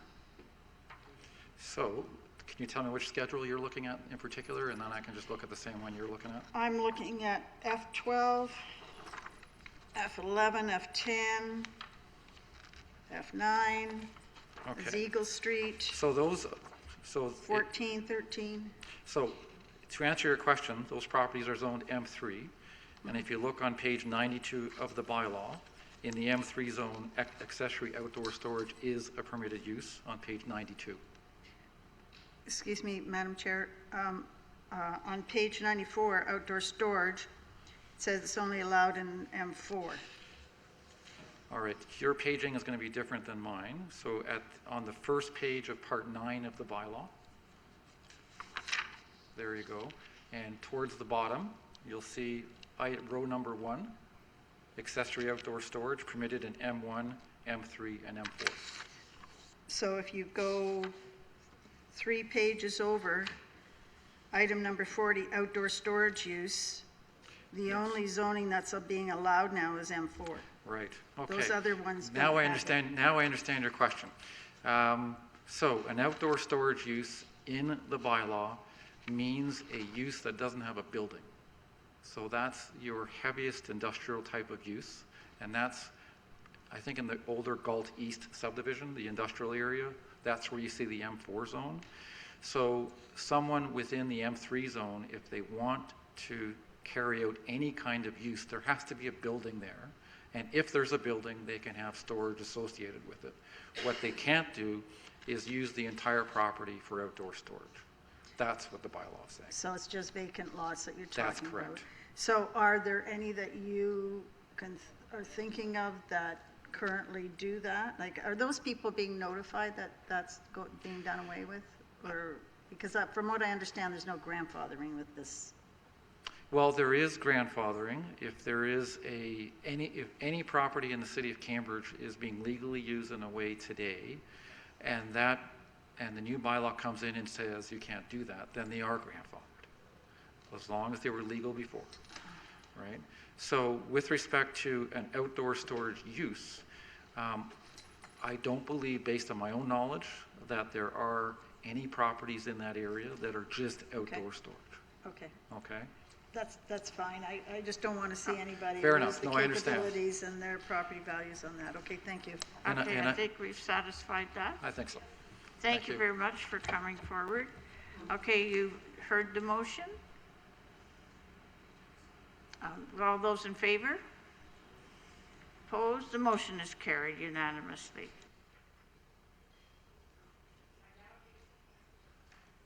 I now declare public meeting C closed. I also will call for a 5-minute break.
Such a deal.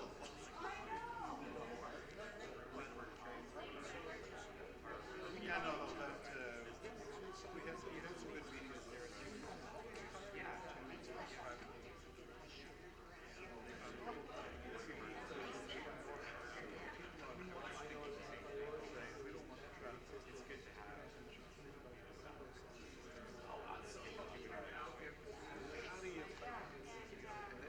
We asked for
How's the fishing?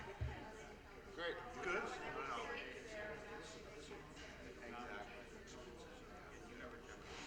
Anyways, let us know.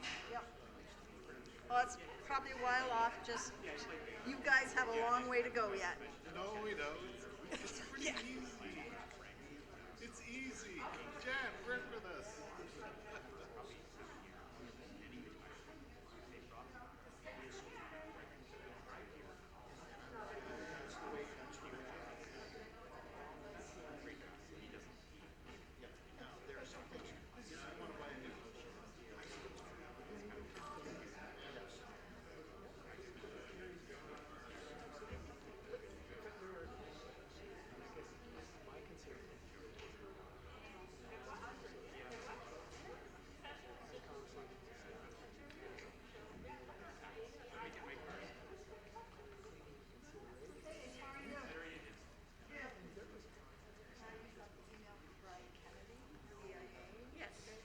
Okay, so under other business, I need to bring up his email to us asking for help. And I would like to have a discussion with council about having the 2-hour free parking during the time of that construction. That's not what's going on. So I'm just letting you know I'm gonna do that. What construction? Well, as his email said, they moved up construction of one particular, let me find it.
I like it, it's nice, that's the way to go.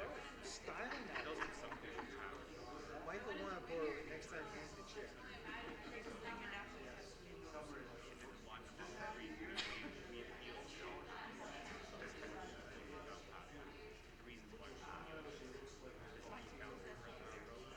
It's Pico, the one, yeah.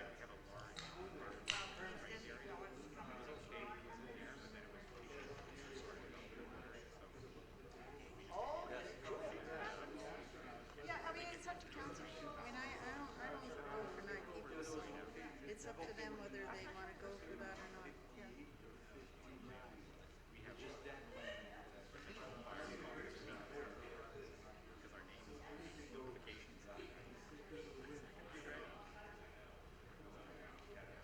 No, but the DSOers are the one that was there.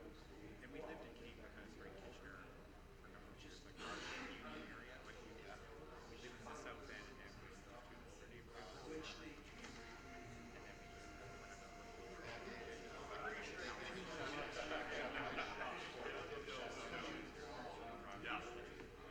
That's funny tell. So that's what we took it. Southeast. 24, the only state in Washington. That's it in a nutshell. You can go for a week or so with those subdivisions. When is spring? I don't want them. I stay. The off-season is, say, January, February. Yeah, there were so no Jedi for you. Yes, yeah. It's not cold. A week of rain.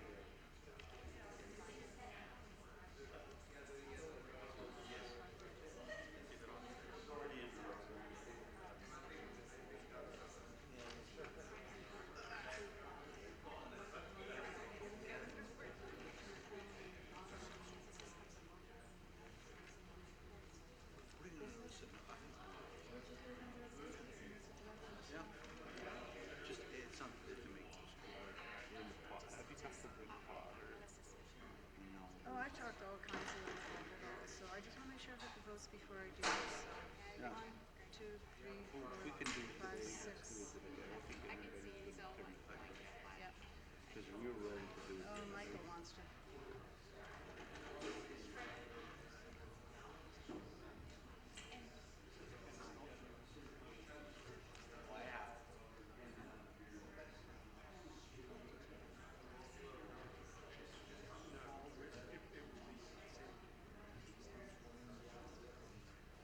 I like going when it's dark. I just like it. The only thing with the temperature is so maybe like early March. March. I usually go on vacation.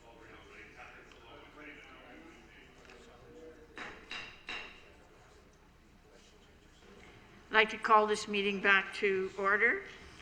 We're going to move to item 7, the backyard hens. We have a delegation, Wasim Iqbal. Would you come forward, please? No? No one is here? Okay.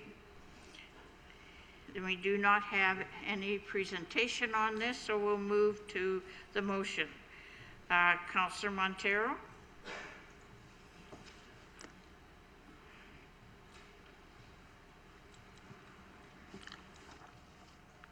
I have the motion, moved by myself, second by Councilor Adshade. Recommendation report the City of Cambridge initiate backyard hens zoning bylaw and official plan amendment. That the report 19160, recommendation report City of Cambridge initiated backyard hens zoning bylaw and official plan amendment to be received for information. Okay, we have Councillor Wolf. Yes, I would like to suggest that we go with option 2. Can I also speak to it? And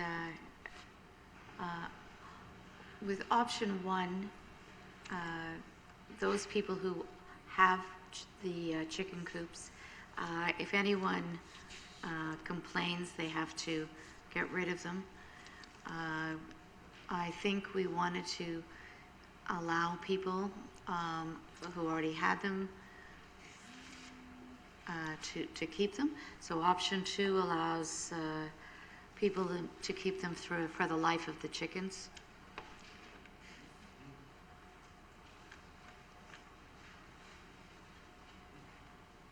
I don't think we need the expenses outlined in option 2.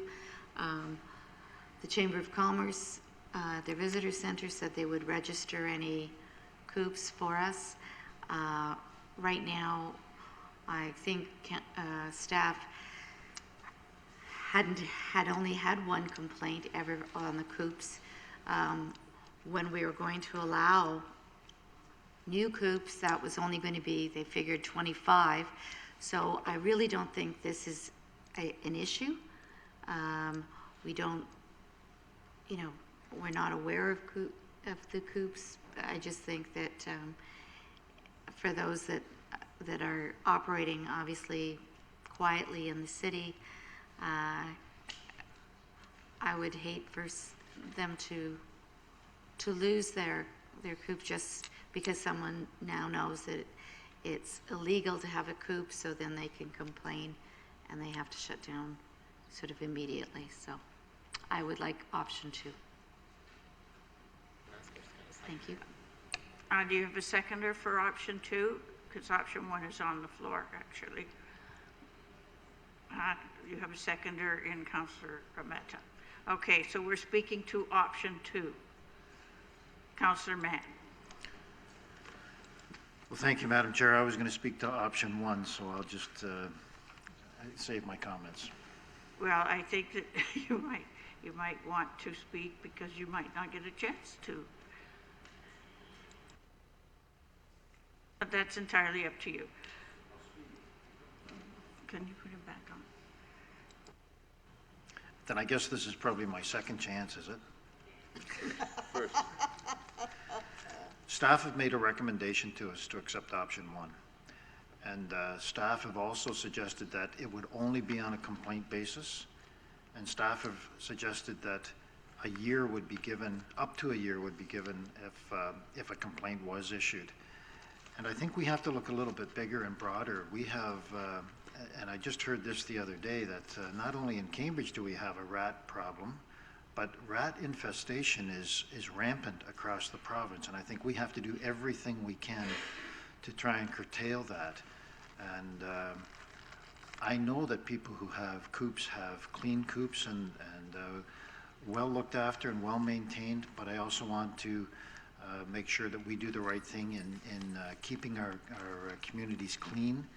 And I think we have got to proceed with the recommendation that staff have put forward, and I'll stick with number 1. Councillor Montero. Thank you, Madam Chair. You know how I feel about the chicken coops, whether it be option 1 or 2, period. No chickens within the city. The thing is, we have all kinds of issues, and the rat problem already came up through Councillor Mann. But it's not just the rats, it's the smell. Usually this type of thing is great. It's like when my daughter wanted a rabbit. She wanted a rabbit, I got her a rabbit, and guess who ended up looking after the rabbit after a while? She didn't look after it. And that's the same thing with chickens. Initially, everybody wants it, looks after it, and then it falls apart.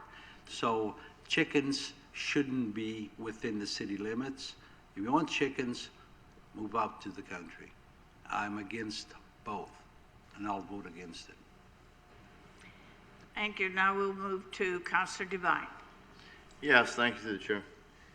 This, it's an emotional decision, but it's also a logical decision. My preference is option 1, because I don't think we can complete, or we'll be able to police option 2. I really don't. And it says right in there, if a complaint is received, bylaw staff will give a reasonable time, up to 1 year, for owners to find appropriate relocation with hands. So my preference is option 1. Thank you. Thank you. Mayor McGarry. Thank you very much. Through you, Chair, I also would prefer option 1 for all of the reasons that are outlined in the staff report. I'm concerned in option 2, it could take up to approximately 10 years before all existing coops cease due to the lifespan of the hens. It adds extra time and cost to our city. And I think that under option 1, it does allow a reasonable timeline for owners to find appropriate relocation of their hens. There are a number of farms on the rural edges of our city who actually do have hens and manage them quite well and sell eggs out of their property. And I would certainly just stick with option 1. Thank you. Councillor Adshey. Thanks, Madam Chair, and I too support option 1. I don't think we should be rewarding individuals that were actually breaking the bylaws. This isn't the staff report. I don't think that's fair or right. There is a lot of people that wanted to get this passed legitimately. It didn't go through, but they were following the law. So if we follow option 2, we're rewarding people that were actually breaking the bylaws. So I can't support option 2. I have to support option 1. I have no further speakers, so I'm going to call for the vote on option 2 as presented by Councillor Wolf and Councillor Ameta. Those in favor of option 2? Those against? The motion is defeated. So we will put option 1 on the floor. Okay, Montero and Adshey, do you have option 1? You're so moving and seconding option 1? Okay. Any discussion? Seeing none, those in favor of option 1? Opposed? The motion is carried. Thank you. Now we will move to item 10, 1261 and 1265 Dundas Street. And it will be, we have a presenter this evening of this, Matthew Blevins, our senior planner. Would you please come forward?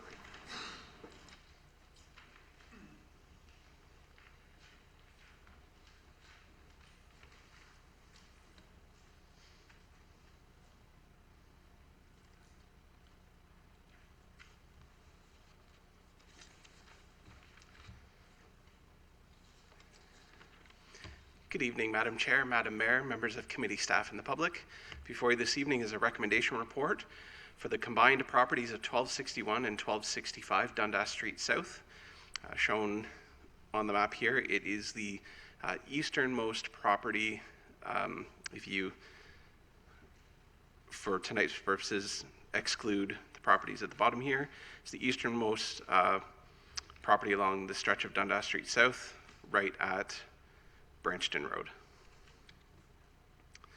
The proposal is for a zoning bylaw amendment and draft plan of subdivision. The subdivision is for the creation of municipal roads, blocks for residential development, as well as stormwater management, utilities, and open space. It is a total of 350 units, and there's a chart there with the breakdown. It's a mix of single detached residential, townhouses, and apartments. There was a change after the public meeting. So statutory public meeting for this application was held on February 3rd, 2014. Since that meeting, provincial policies have changed. The plan was revised to address the increase in provincial density targets and the future connection of Wesley Boulevard to the proposed East Boundary Road. So the revisions to the plan did not add additional developable lands to the proposal, but do propose an increase in maximum number of units from 252 to 350, which is an increase of 98 units. So this is the draft plan itself. So there are a number of blocks for open space, primarily block number 10 up here in the top, block number 9, block number 8.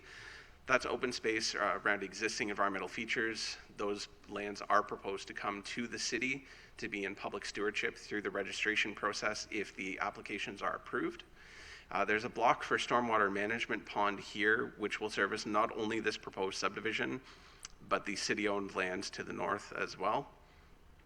And this plan shows where the proposed townhouse units and single detached are. I would also point out block 18, which is the existing heritage house. So the existing dwelling on the property is a listed heritage property. The developer has proposed to not only retain the dwelling, but to put it on its own separate lot, and there is a site-specific provision to acknowledge the existing setback, or what would be the setback from the existing dwelling to the new proposed road. I wanted to point out as well, just for the sake of brevity, you each received a revised draft zoning bylaw. After some discussions with the applicant in finalizing the report, it was noted that what I have listed here is the condominium block, so sort of across this bottom portion here. With the natural grading of the site, the units on the south portion will have basement walkouts. And for the technical definitions under the zoning bylaw, those units will actually be considered to have an additional story of height.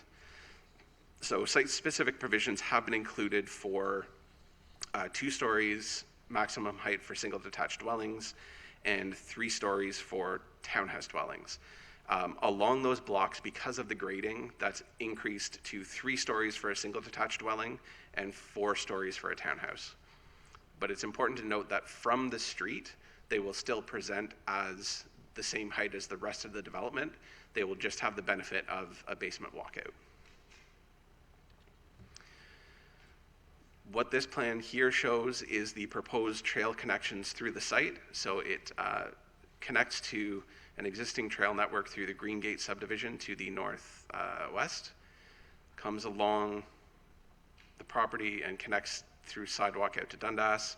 There's an additional trail connection that would come along here. The proposed east boundary road is shown very faintly in this location, and this trail would eventually be connected by Parks, Recreation, and Culture staff to the proposed multi-use trails on either side of East Boundary Road. So as I mentioned, there are site-specific zoning provisions. One is to restrict the maximum number of residential units across the development to 350. Again, there's the 2-story height for single detached dwellings in Block 6 and 3 stories in Blocks 3, 4, and 7 to accommodate the existing grading. Restrict the maximum height of townhouse dwellings, 4 stories in Blocks 3, 4, and 7 again, and then 3 stories where they would appear elsewhere in the plan. There's also a block for future development of apartment buildings, and there'd be a maximum height of 4 stories.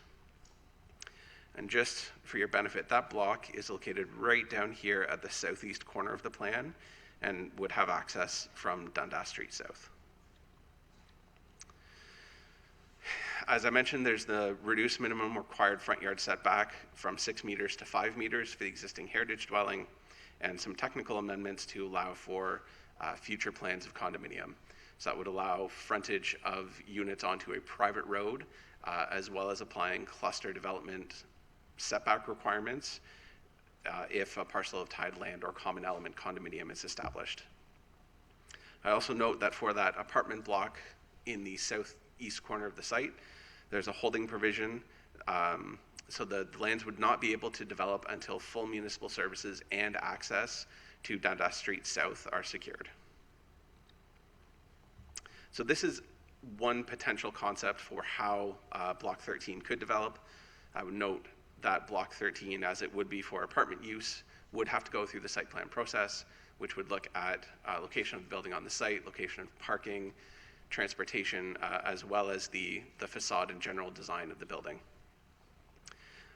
There is also a small change from the bylaw that's attached to the report.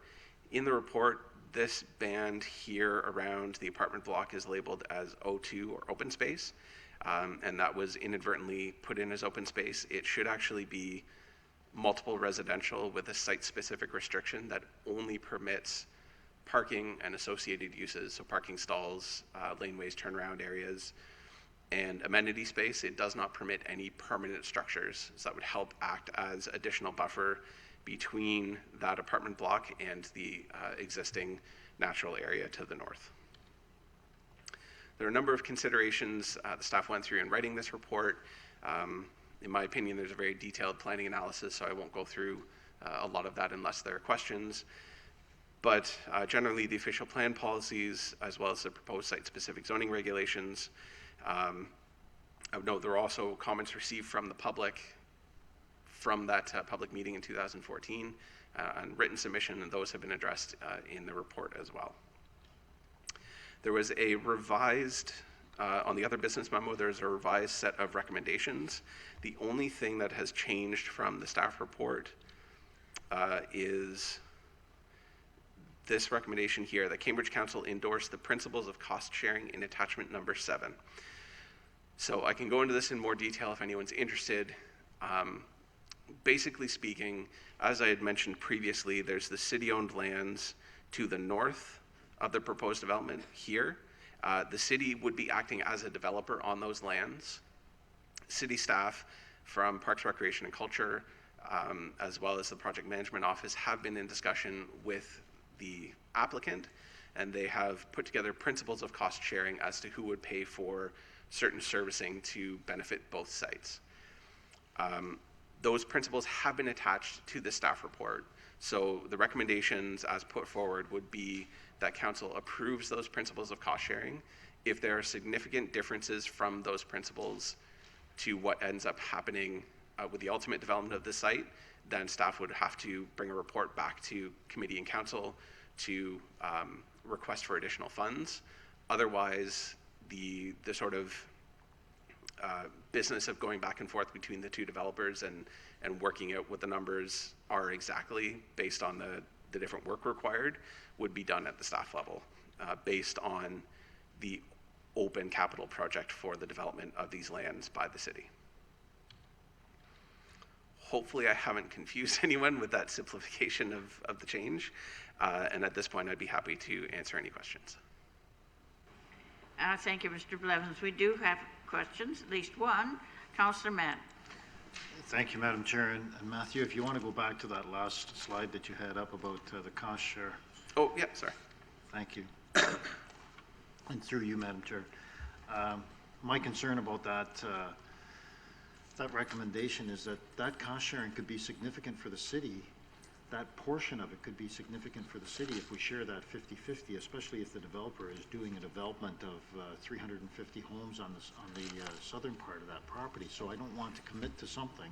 It's sorry, but it's an unknown to me, so I don't want to commit to something that's not known and give that approval tonight, knowing that it might be a tenth.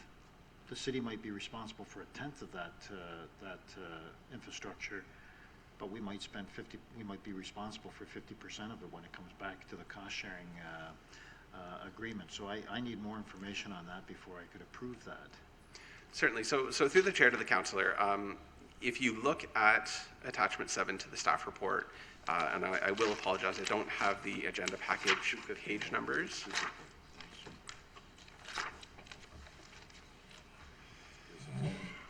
So it's attachment number 7, principles of cost sharing.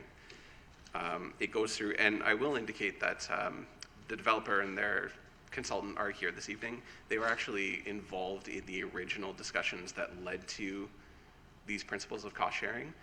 So I'm sure that Mr. Pupolo would be willing to answer questions as well.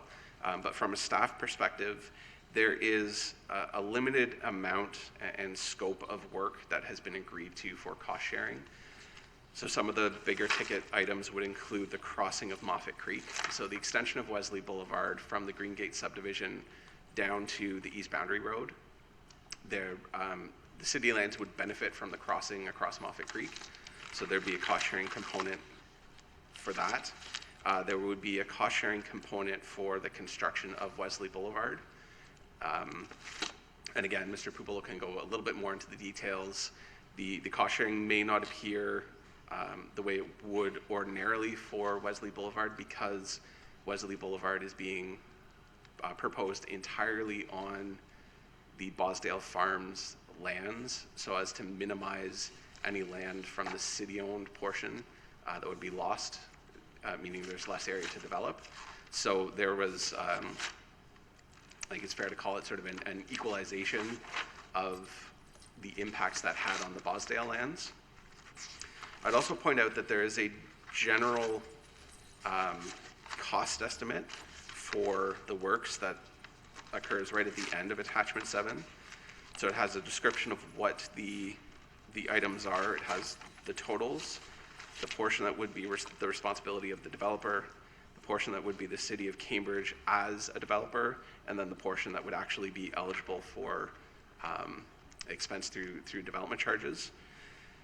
So the totals that they have here are just over 13 million. So it would be about 5.6 to Bosdale as developer, 4.2 to the city for development of the city-owned lands. Bearing in mind that that cost would be borne by the city and its partners, because it's not just the city that's developing, it's the city, the school boards, and the other partners in that consortium. And then there'd be just under 3.5 million, which would be development charge costs. Just to add, it's a page 215 of your booklet if you're wanting to look it up. Thank you, Madam Chair. Thank you, and just a follow-up question, if I may, Madam Chair. So the 4.9 and the development charges are almost a wash, if I understand correctly. So what it would be is there are components that are eligible through the typical development charge process, so construction of roads, things of that nature, that would already fall, if there's oversizing of services, that would be covered by development charges already. So there would be about 3.5 million of the 13.4 would ordinarily go through development charges. The city and their consortium, it would be about 4.2 million based on these numbers that would equate to the benefit that the city-owned lands receive from the works that are being completed, if I could put it that way. And then Bosdale as developers would be responsible for 5.6, almost 5.7 million, because that's the benefit that their development would receive from the works. Now, this cost sharing is not for all of the works within the Bosdale lands.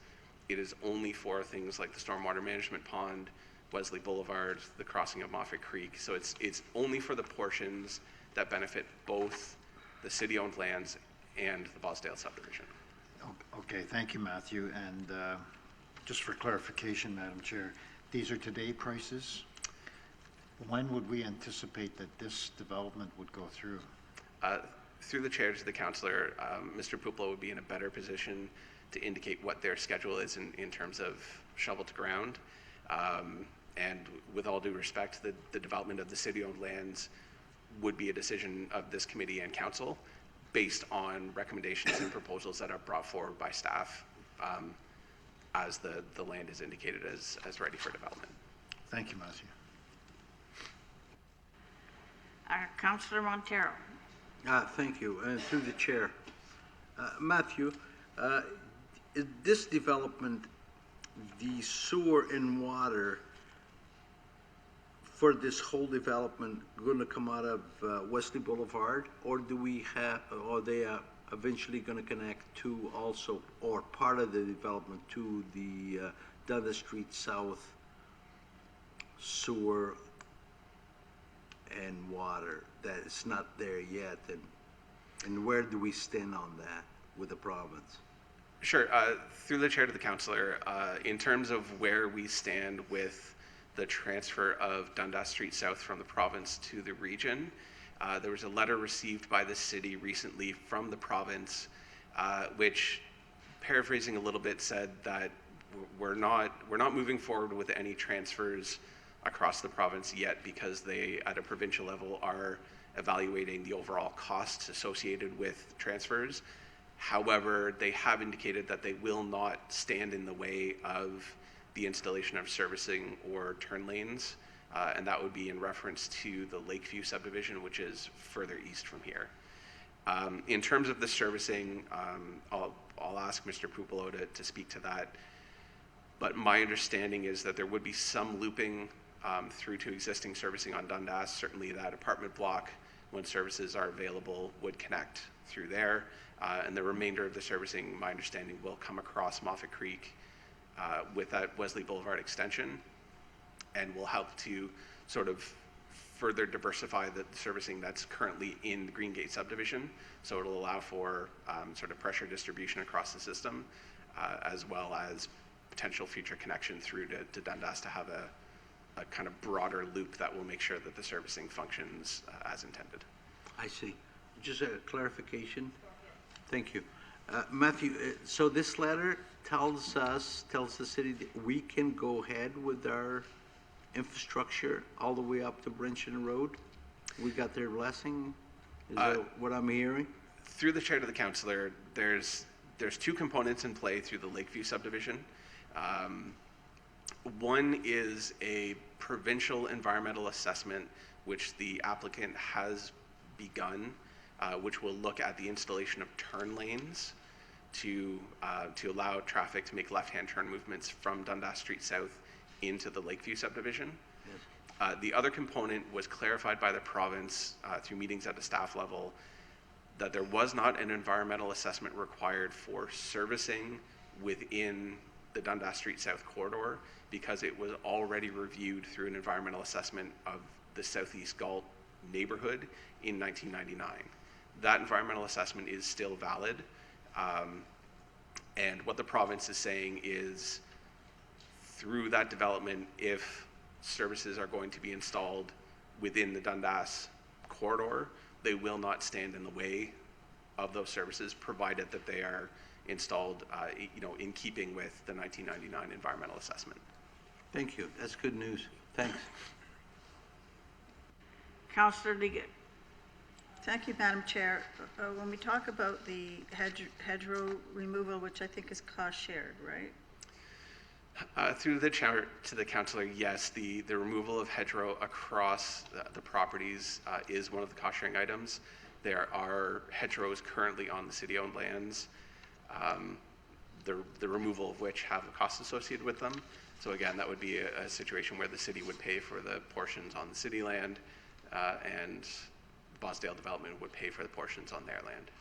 Okay, so those hedgerows, they aren't part of the Moffat Creek backstop, because I remember when the city did that there was a lot of requirements for the vegetation around there. So these hedgerows are not part of what we have to keep there? So the developer has submitted an environmental impact statement that has been reviewed by city, regional, and Grand River Conservation Authority staff, and they have provided justification for removal of those hedgerow components. In terms of whether or not there were special requirements through that Moffat Creek subwatershed study, I would have to check with Kathy Paget and perhaps have her report back. Okay, I'd But appreciate that. she has reviewed the document, and there were no special conditions required surrounding the removal of the hedgerows. Okay, through you, Madam Chair. I didn't think that it would have been part of that, but I'd like to be reassured that my thinking is correct and that okay, thank you. I have no further questions, so thank you, Mr. Blevins, for your presentation. Now I'd like to call up the consultant, Paul Pupolo from Polocor Incorporated. Welcome, Paul.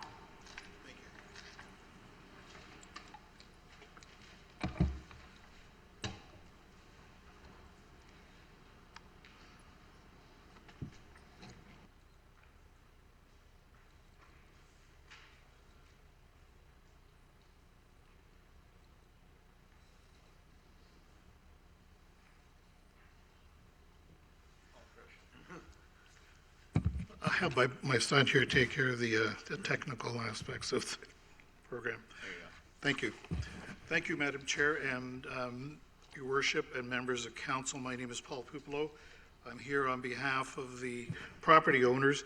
Tonight was going to be John and Gerald Boss. We're going to be in attendance, but this is a busy time of the year for them, so they're busy farming as we speak. The new owner, though, Jason Fabian from Gemini Homes, is here with me. to answer any questions from a building perspective. First of all, I'd like to advise you that to the council that we're in support of the 5 recommendation and the 6th one on the cost sharing in Matt's report, as well as the amended clauses related to the bylaw. And what I'll do at the end, I will try to answer some of the questions that came out before and just to clarify a few of the points on that. So just general, I'm going to quickly go through this because I think Matt's already gone through it, but so these are some of the key points. This shows the location of the property, and you can see that in 2013, what is referred as the Dempsey Farm was acquired, which is in the middle, which is that P-shaped configuration was purchased by the boss to complete one draft plan. As Matt has indicated, it is in conformity with the Galt secondary plan and as well as the official plan, and it's a designated residential and Class 1 open space. I won't go through all the various reports. As you can see, the reports date back from 2019 or 2013, and they've been updated actually as of 2019 this year. This gives you a perspective of where the Greengate subdivision is and where the city-owned lands are and the proposed community complex as well as our site. To answer the question of Councillor Frank Montero, the services will come from Wesley over from the lands to service all of these lands, save and except the Block 13, which is the block on Dundas. Also to that, Wesley will be oversized to accommodate future lands to the east of the East Boundary Road. This gives you a regional context of the site. Here is the Bosdale lands, the city-owned lands, which is going to be the community hub, and then, of course, additional lands that are owned by the Boss family. With respect to the environment, very detailed environmental considerations were given to these lands, and with Jim Dugan and Steve Hill from Dugan and Associates doing their work in 2013 and as early as 2019. Also, too, when the region undertook the East Boundary Road, there was a lot of additional work from an environmental perspective, and the hedgerows were not considered to be part of the environmental features that should be preserved. And I'll show you a little map later. You can see that this gives you an idea of the extent of how much land is being retained for open space and natural area, which is in the green, the yellow area, which is the residential, which is 26%, and then of course we have the stormwater management pond in that area there. And very important to know that the stormwater management pond is being designed to not only include the Bosdale farmlands, but also the city lands. And that is one of the cost-sharing items that is being shared, and it's based on a flow perspective. That is the normal way the engineers have, quantified that particular thing. Here's it gives you an idea of the development plan, and again, it shows you the extent of the open space that is being maintained, and the amount of work that's been done to maintain it, and also the setbacks and so on. From a traffic analysis, there are 3 points of accesses: the connection to Wesley to the Greengate lands, the upgrade of the connection to the Dundas and Branston, of course, and then eventually to the new East Boundary Road when it is connected. Won't go through this, but Matt has indicated, as you can see, we have a variety of housing form, from singles, townhouses, the multi-blocks, and of course the preservation of the heritage house. And this is the John Milroy Georgian-style home that is going to be saved. It's approximately about an acre, 3/4 of an acre to an acre of land that will be preserved on its own merit. And we're working with the heritage planners to incorporate it into the plan, and that's been approved as part of the planning process. So, as Matt has indicated, this conforms to the regional plan. I think the key thing here is the diversity of housing form, the preservation of the John Milroy Georgian-style home, but also it complements the future recreational complex with the the library branch, the 2 elementary schools, and potentially some outdoor sports facilities. We have and are continuing to work in a joint and a cooperative manner with city staff and the school board in an effort that the 2 plans can be developed concurrently from a grading perspective and from an external servicing perspective.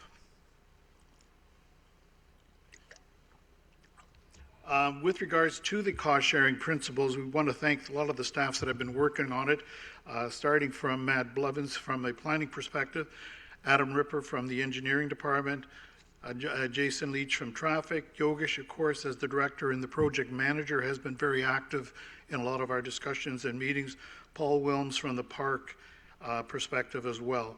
And then subject to approval, by council and by the region, we're hoping to move forward with grading this fall on both of the subject lands. So I guess we're here requesting support of the same from the council. Just to respond to some of the questions that have been put forward on the cost sharing. Number one, there are basically 3 parties that are working together on it. For example, the developer, city, and the school board. So the school board is paying part of the portions of that cost-sharing principles. Number one, the stormwater management pond is one of the key components because the GRCA, during our review of analysis, they wanted to have one pond versus there was a concept to do 2 separate ponds, but that was basically thing. From a grading point of view, it makes good economic and practical sense because there's cut and fill balances, so both parties will win when we work together in a joint way in terms of the grading. As far as the Moffett Creek is concerned, those funds have been in your DC bylaw going way back to 14 and 15, and even before then.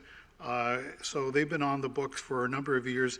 Those funds have been set aside for that particular question.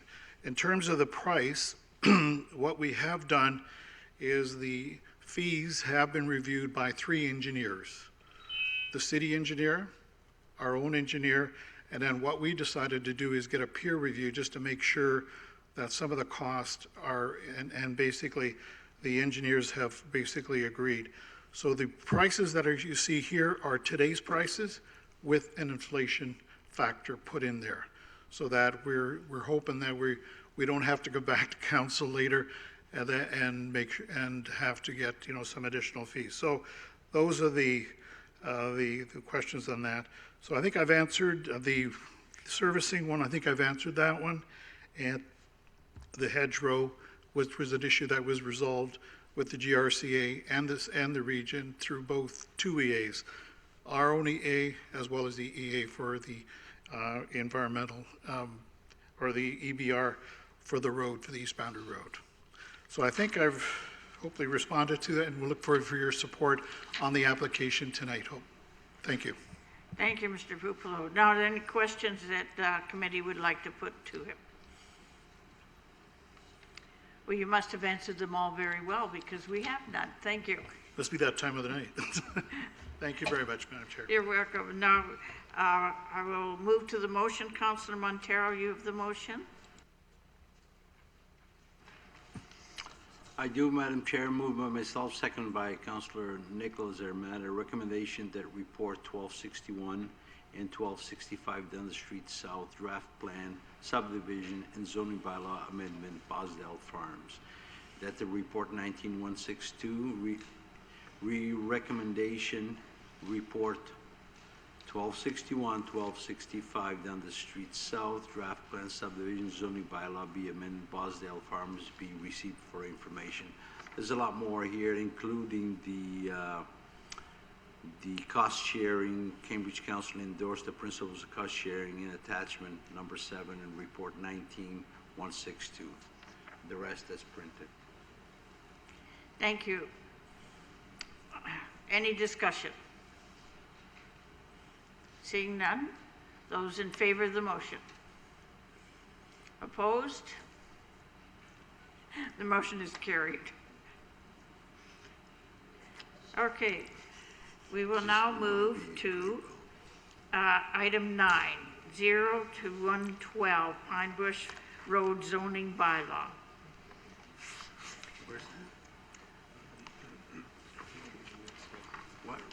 We do not have any presentation on this, so Councillor Devine, are you prepared to put forth a motion? I do have one question of staff. I should have asked this afternoon, Deanne. Where did I find it? If you go to page 163 of the report, under H, maximum lot coverage shall be. I did discuss that with Deanne today, which is a lot higher than normal. Understand that. And there's valid reasons given. But the question I have, does that also include the driveway? Ms. Freeze, please. Through you, Madam Chair, no, it would not include the driveway. It's just the building coverage. Thank you. Okay, I've got the motion seconded by Councillor Mann. Ready for the motion? I'm ready for the motion, and then we can have speakers to the motion. All right. I'm going to read this out. It's a little bit lengthy, just so we all understand. Additional instruction report 0112 Pine Bush Road zoning bylaw amendment, official plan amendment, and plan of subdivision, Brandhaven, Belmont, Pine Bush Incorporated. The report number 19-166CD, re-additional instruction report, 112 Pine Bush Road zoning bylaw amendment, official plan amendment, and plan of subdivision, Brandhaven, Belmont, Pine Bush Incorporated, received for information. And the council considers the additional discussion provided in the report 19-166CD in response to the resolution from January 29th, 2019, which directed staff to report back prior to the upcoming LPAT hearing about proposed changes to the official plan and zone amendments. Any proposed changes of the draft plan of subdivision, further consideration of potential traffic impacts, and the negotiated compensation and tree planting plan. And that council directs the interim city solicitor and the city's planning consultant to advise the local planning appeal tribunal of council support for the proposed official plan map and policy amendments and zoning bylaw amendment to rezone the lands with site-specific amendments for 112 Pine Bush Road as detailed in report 19-001CD and 19-166CD as set under the planning instruments and attachment 1 of report 19-166. And the council directs the interim city solicitor and the city's planning consultant to advise the local planning appeal tribunal that the city of Cambridge recommends draft plan approval for subdivision 30T-17001 with addition of the revised condition as set out in attachment 2, 19-16CD of the report. And further, the council is satisfied that a subsequent public meeting in accordance with subsection of the Planning Act is not required. Can I speak on that? And reserve the right to speak last as well. Density is high in this area, but there's also a lot of green space. We worked with the developer on this, and there certainly has been massive amount of changes from where it was. And I commend staff on the work that they've put into it. But I still have one concern with it. I'm going to vote in favor of this, but I still have one very serious concern. It's the busing of the children in and out of that area. Now, it would appear that under the secondary plan that we talked about for Hespeler Road, the density is going to be increased, and there'll be much more residential along there in the secondary plan. And I can only assume there might be another area of Pine Bush Road where the same thing will happen as happening here. So the kids are going to get bused, but the fact is the school board is going to have to get on board here. The school board will have to get on board. Like I'll vote in favor of it because, again, it's a long way from what it was.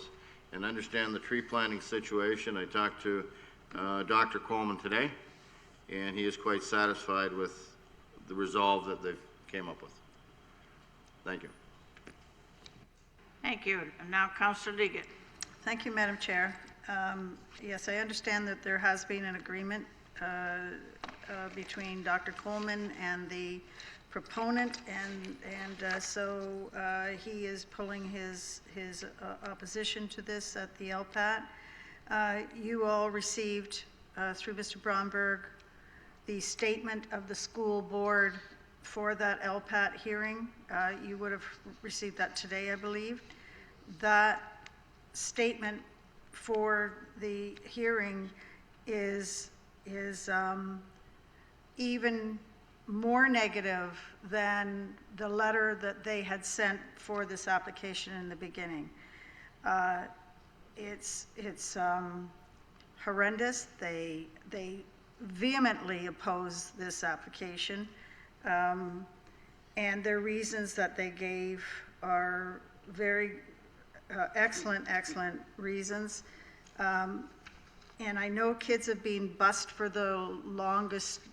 a long time out of their neighborhoods. And as I said before, I think that's part of the problem that we have with our social issues today. We have kids that are being taken out of their neighborhoods to go to school, so they don't even know where they belong anymore. They don't know their neighbors.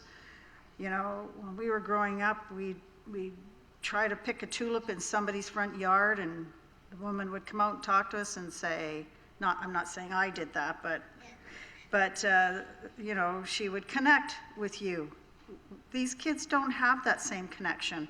And we are just creating an entire subdivision of children who have nowhere to go except internally in there. They have the 401 on one side, they have Pine Bush on another, they have a shopping area on another, and an industrial on the other side. And we are creating a nightmare here. I am fully behind the school board and the opposition for this. And then you heard somebody here tonight, the gentleman from the big box stores, saying that they plan to partner with this developer to do residential on their lands there too. So we are just adding to that. There is nowhere for a school in that area. So I'm going to be opposing it, and I would like a poll vote tonight.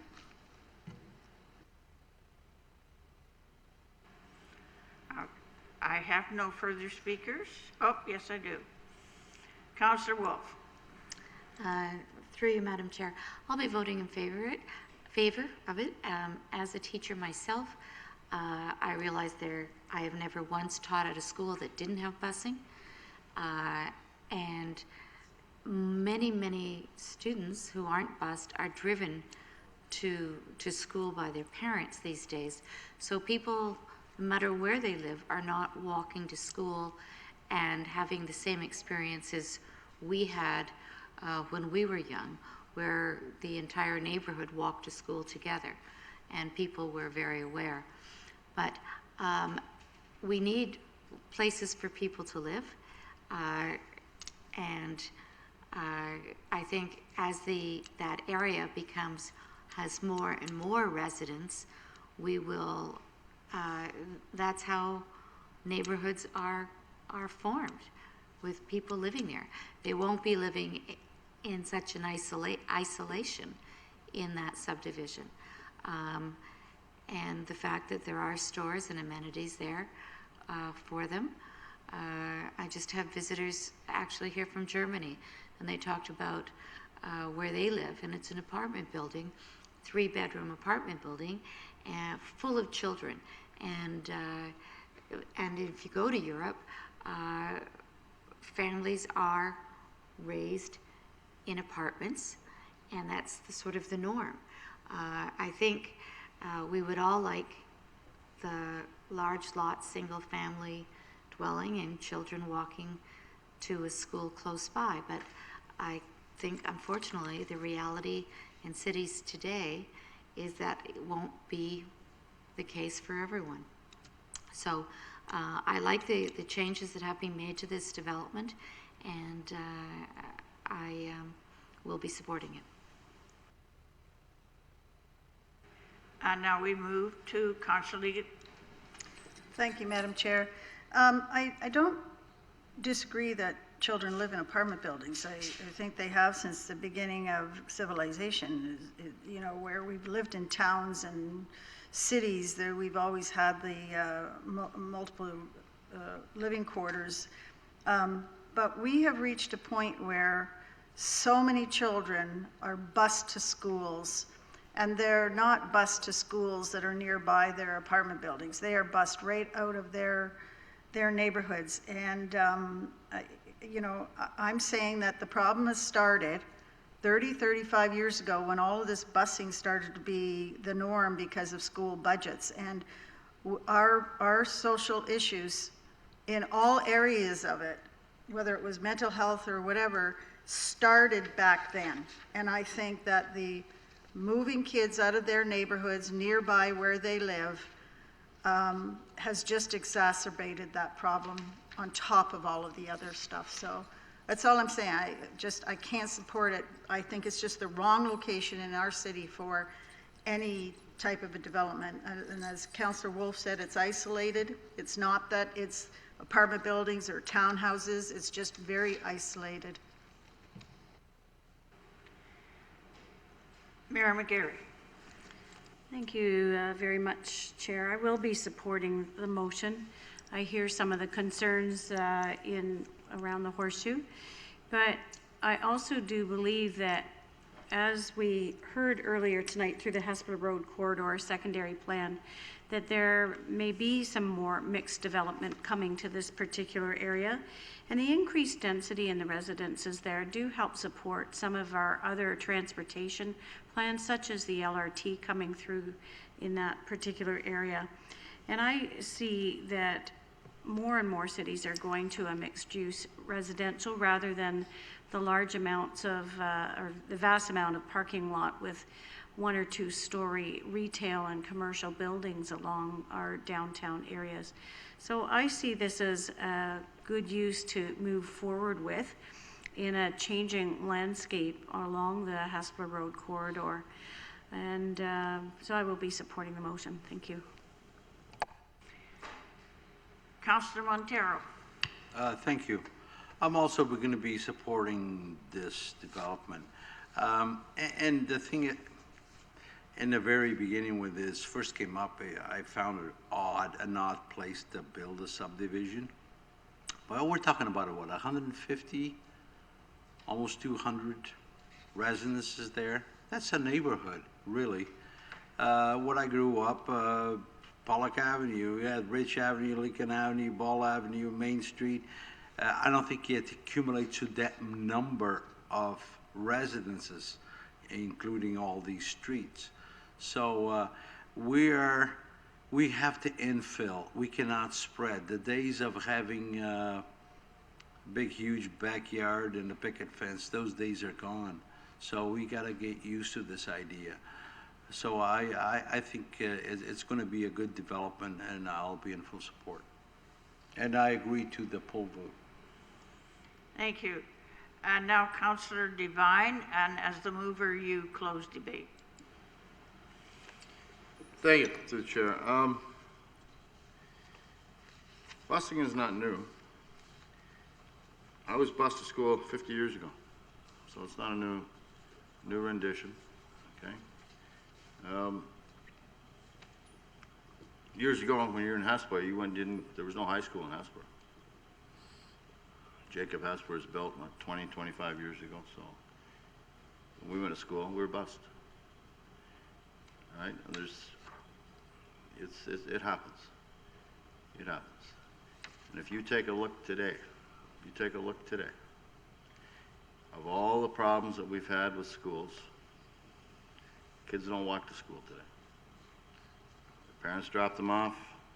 We hear about it every day. Every day we hear about it. As counselors, we hear about it.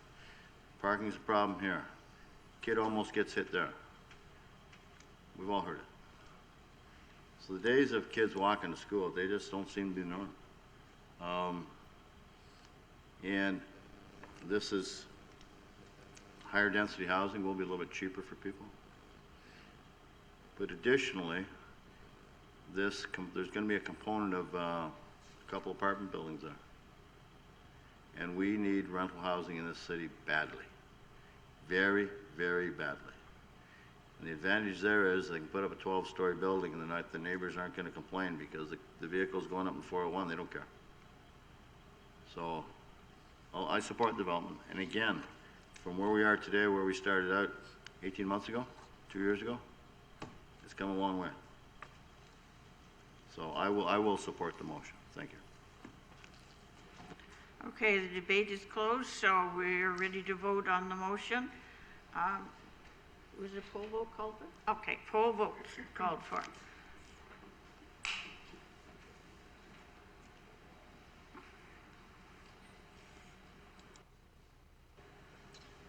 Motion carries 8-1.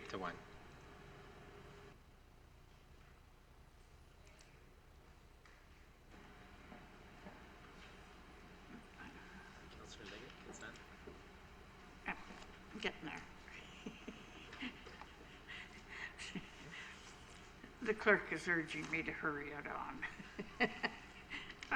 So we're moving to the consent procedure, and Councillor Leggett, you have the motion.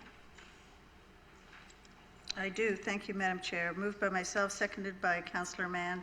Consent agenda as printed. Any discussion? All in favor? Opposed? Motion is carried. I did mention earlier our correspondence, and it may be of importance for you to look that over at a later time. But now up to unfinished business. Councillor Leggett. Thank you, Madam Chair. It relates into correspondence here as well. We had a letter an email that came to us by the Executive Director of the BIA, bringing to our attention the removal of the parking spots on Main Street, what it's done to the downtown core businesses, and then the closing of the Main Street parking lot 8 weeks ahead of schedule. It has caused them an even greater problem for their businesses and their employees. So they have asked that we have parking 2 hours free on the Dixon Street lot during the duration of that till they get some of that parking back.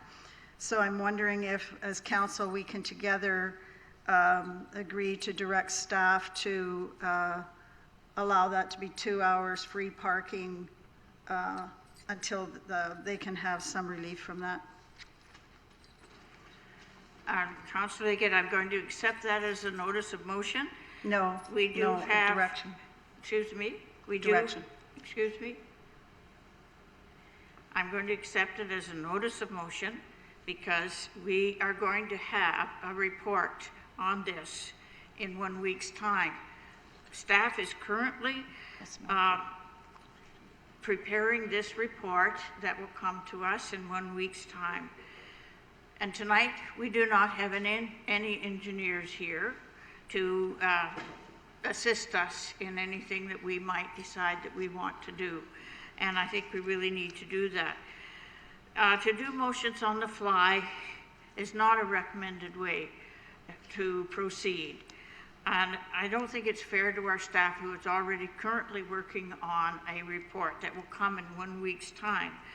So I'm not recommending that we veer from our usual procedure, and that I will accept it as a notice of motion. There's a, excuse me, I do Madam have Chair. some speakers. Okay, I'll wait. Councillor Wolf. Through you, Madam Chair,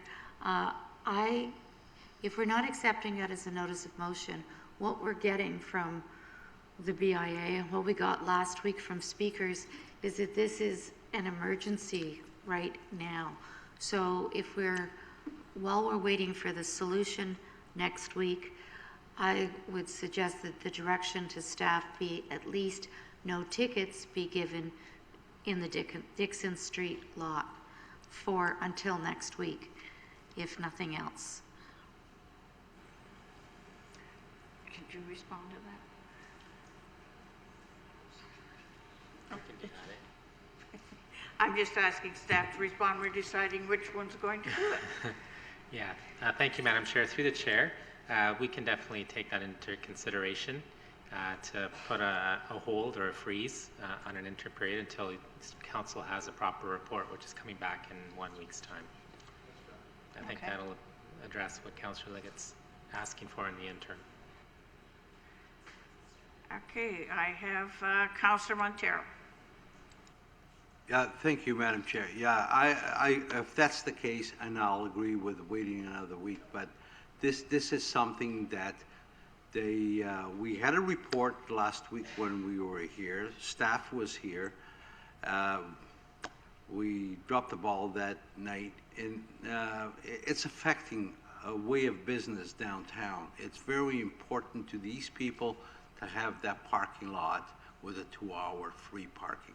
So if we are going to put a hold on enforcing that lot in particular for a week until next week, until we get the report, then that's fine. But we cannot wait any longer.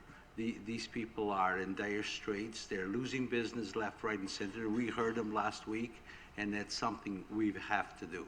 So I'll agree to wait another week, but no enforcement.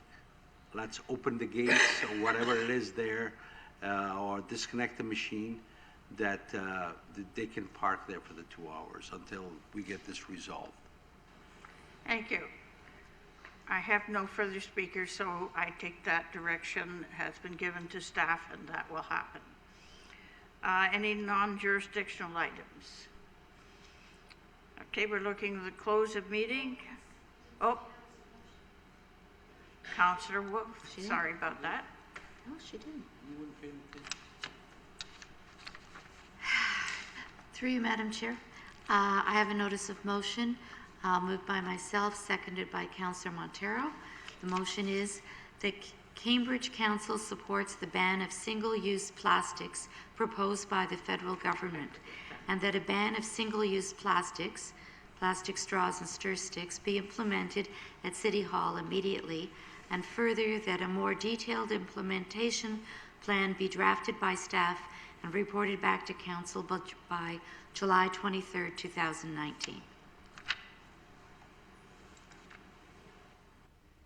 And that's your notice of motion. Okay, we have some speakers. Councillor Devine. I understand it's a notice of motion. I understand we're not to speak on it. Would it be prudent to add single-use styrofoam in there as well? Councillor Wolf, can you put her back on? Yes, it had been pointed out that we don't use styrofoam.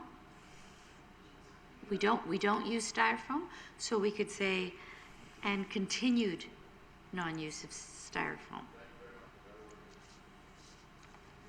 Okay, we've added that to the notice of motion. Councillor Ligon. I wasn't going to speak to that, but that's a problem because not all styrofoam use, single use, is for food containers. Some of it is used in the manufacturing process and is a necessity. There is no other thing to use. You just can't. Some styrofoam in the manufacturing process is recyclable. It is recycled, but there is some that is not able to be done. So what you're doing, that if you say food containers, that would be fine, or so when shopping. This comes, when I think this he was comes talking back, about coffee cups too. Yeah, that's fine. I'm just saying that you're affecting. Excuse me, both of you, just 1 minute, please. Okay. Okay. When this comes back, all of those things will be addressed by staff. All right. So that it's, and if you have any other concerns that you have, then please get them to staff so that they can be addressed by them. But to debate it now is not really the proper procedure. So I hope we're all happy now. We're all good? Yes. All right. So Looks like we're ready for the close of the meeting. No, I was going to speak. We still have. Yes, based on this motion going forward, it brought to mind something to do with the provincial government. And I'm wondering if some of the things that the provincial government has been doing, I'm wondering if we should be sending similar, like letters to the provincial government saying that we don't support this, or changes they should be making, and maybe staff has some things that they wish us to be doing, but they maybe haven't told us yet what it is. So perhaps that is something we can look at going forward and they should be able to come forward and say, we wish you to take this to the provincial government. That can be accommodated within the notice of motion. Are we now ready for the close of the meeting? Councillor Mehta. Thank you, Madam Chair. I actually have something to add, actually. When you mentioned the provincial government, actually, I'm waiting for a motion to come in from the town of Aurora regarding OMB reform, so maybe I'll give some notice for that, because I'm waiting for the wording of that motion to come in, so that I can bring that to council. And they may So have, you're- there may be a few other subjects, but I'll say OMB reform for now. A notice of motion that you wish to talk about the OMB reform. Right, but I'm just waiting for the exact wording of the motion, because it's going around to all the different municipalities. And I'll get that to the clerk ASAP. Okay. Our clerk says, as soon as you get it, bring it to our attention or to his attention. I will right away. I'll email them again tonight to ask where it Okay. is. It'll be coming. Thank you. Now, I'm almost afraid to ask. Are we ready to close this meeting? Yes, I am. Unless there's anyone else. Okay, Councillor Mehta. Okay, Madam Chair, moved by myself, seconded by Councillor Montero, that the meeting be adjourned at 9:58 p.m. This meeting is adjourned.